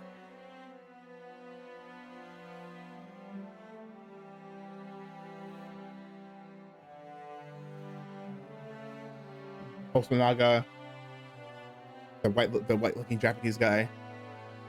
Soseki. Take care of that cough, man. Susato. I want to say Ryujin, but no, that's not what it was. Okay, but so yeah, that was really good. The cases were I wonder if it because it was this I had never seen it before, but no, the cases in the one first game and second game they were all really good. I can't even tell you which case it was.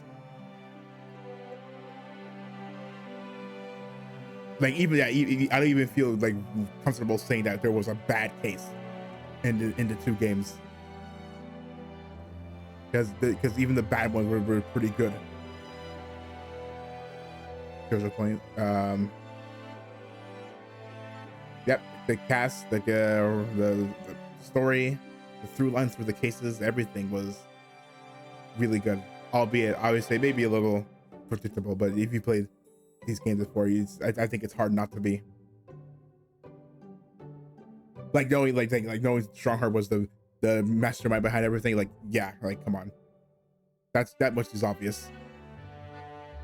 But I guess that's another credit to the game because, for instance, for even finding out like that Clayton was actually the professor the whole time was like, oh, best Ace Attorney game. Ooh, I was thinking about that when I was talking about it. I don't know. I would say it's pretty up there. But I would even say I don't even know what game which one I could say is even better. I've only ever seen Spirits of Justice. I haven't played it, but even then, I still think this game is better. I think these two games were better. Because yeah, those were only my contentions: Spirits of Justice maybe, and then 3. And I don't know. I don't think those two games are better than these two. I think the story is way more compelling.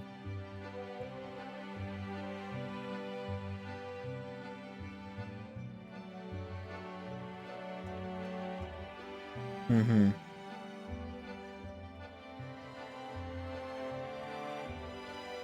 I'm more kind of I was interested in this fight for Spirits of Justice, but definitely maybe 3, then maybe Spirits of Justice. But no, I do think this game is probably the best one. These two are the best ones. I think I can confidently say that these two are the best ones. And that's what was told to me, but well, that's what I seen before even playing the series. I think I said in the first part that I said that I've seen people say that these games are the best in the series, and I have to agree, beating them too.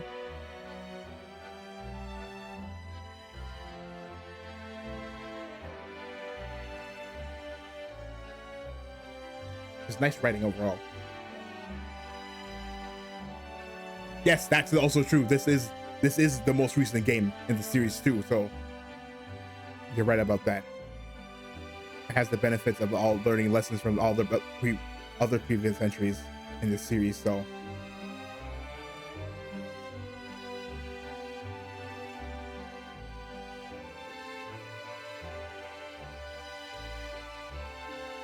hopefully there's a new game on the horizon. Hopefully. I don't know. I don't think they have any inkling about that, but hopefully. You never know.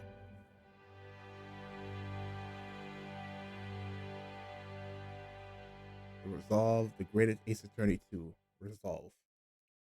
And that's that. that is the end.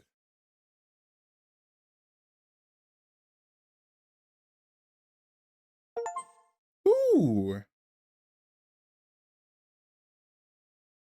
Right. No, I like the family picture more. I like that picture more. Yeah, so that's it. We're done. And music too. Do I even need to say anything about the music? Yeah, I know. I would say, yeah, even the music I think is better. Like entering the court theme, the deduction theme, the pursuit theme. Mint.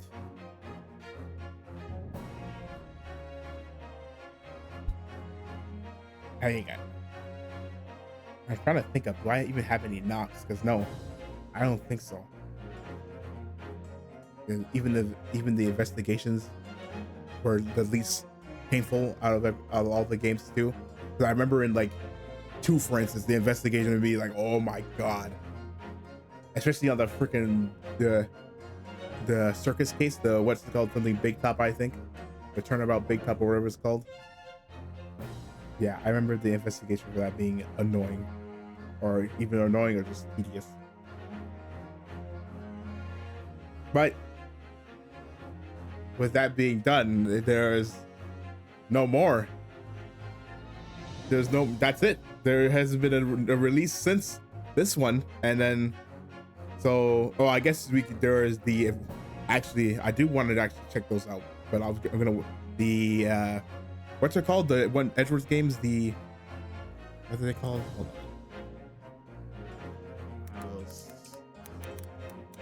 What, I literally forget them. Okay. Ace Attorney Investigations, Miles Edgeworth. I'm interested in checking that out, those games out too. But I'm probably gonna wait until for a good Steam sale to get it. So who knows? But yeah, as for what's next, your guess is honestly your guess is as good as mine. Hold on, let me take a look on my Steam page and see. Well, not like a real look. Oh yeah, this. Hold on. Oh, why didn't they set it like foreground? Yeah, I don't know. I'll have to see. There's so many games to pick one. Maybe I'll try and stick with a game I haven't played before, because beforehand I noticed that was kind of hard to get myself to stream when it was a game I already played, even though I liked it. It's like, but maybe I'll look for it. I'll try and pick a game I have not played. Hopefully it's good. But yeah. But that is gonna be it for me, since this is the end. But before we go, as always, if you like what you saw, please consider leaving a like. Follow me on YouTube, Twitch, Twitter for the occasional stream updates, bad tweets, and everything in between. And hopefully I will see you in the next stream. Bye, see ya, and thanks for stopping by. Later.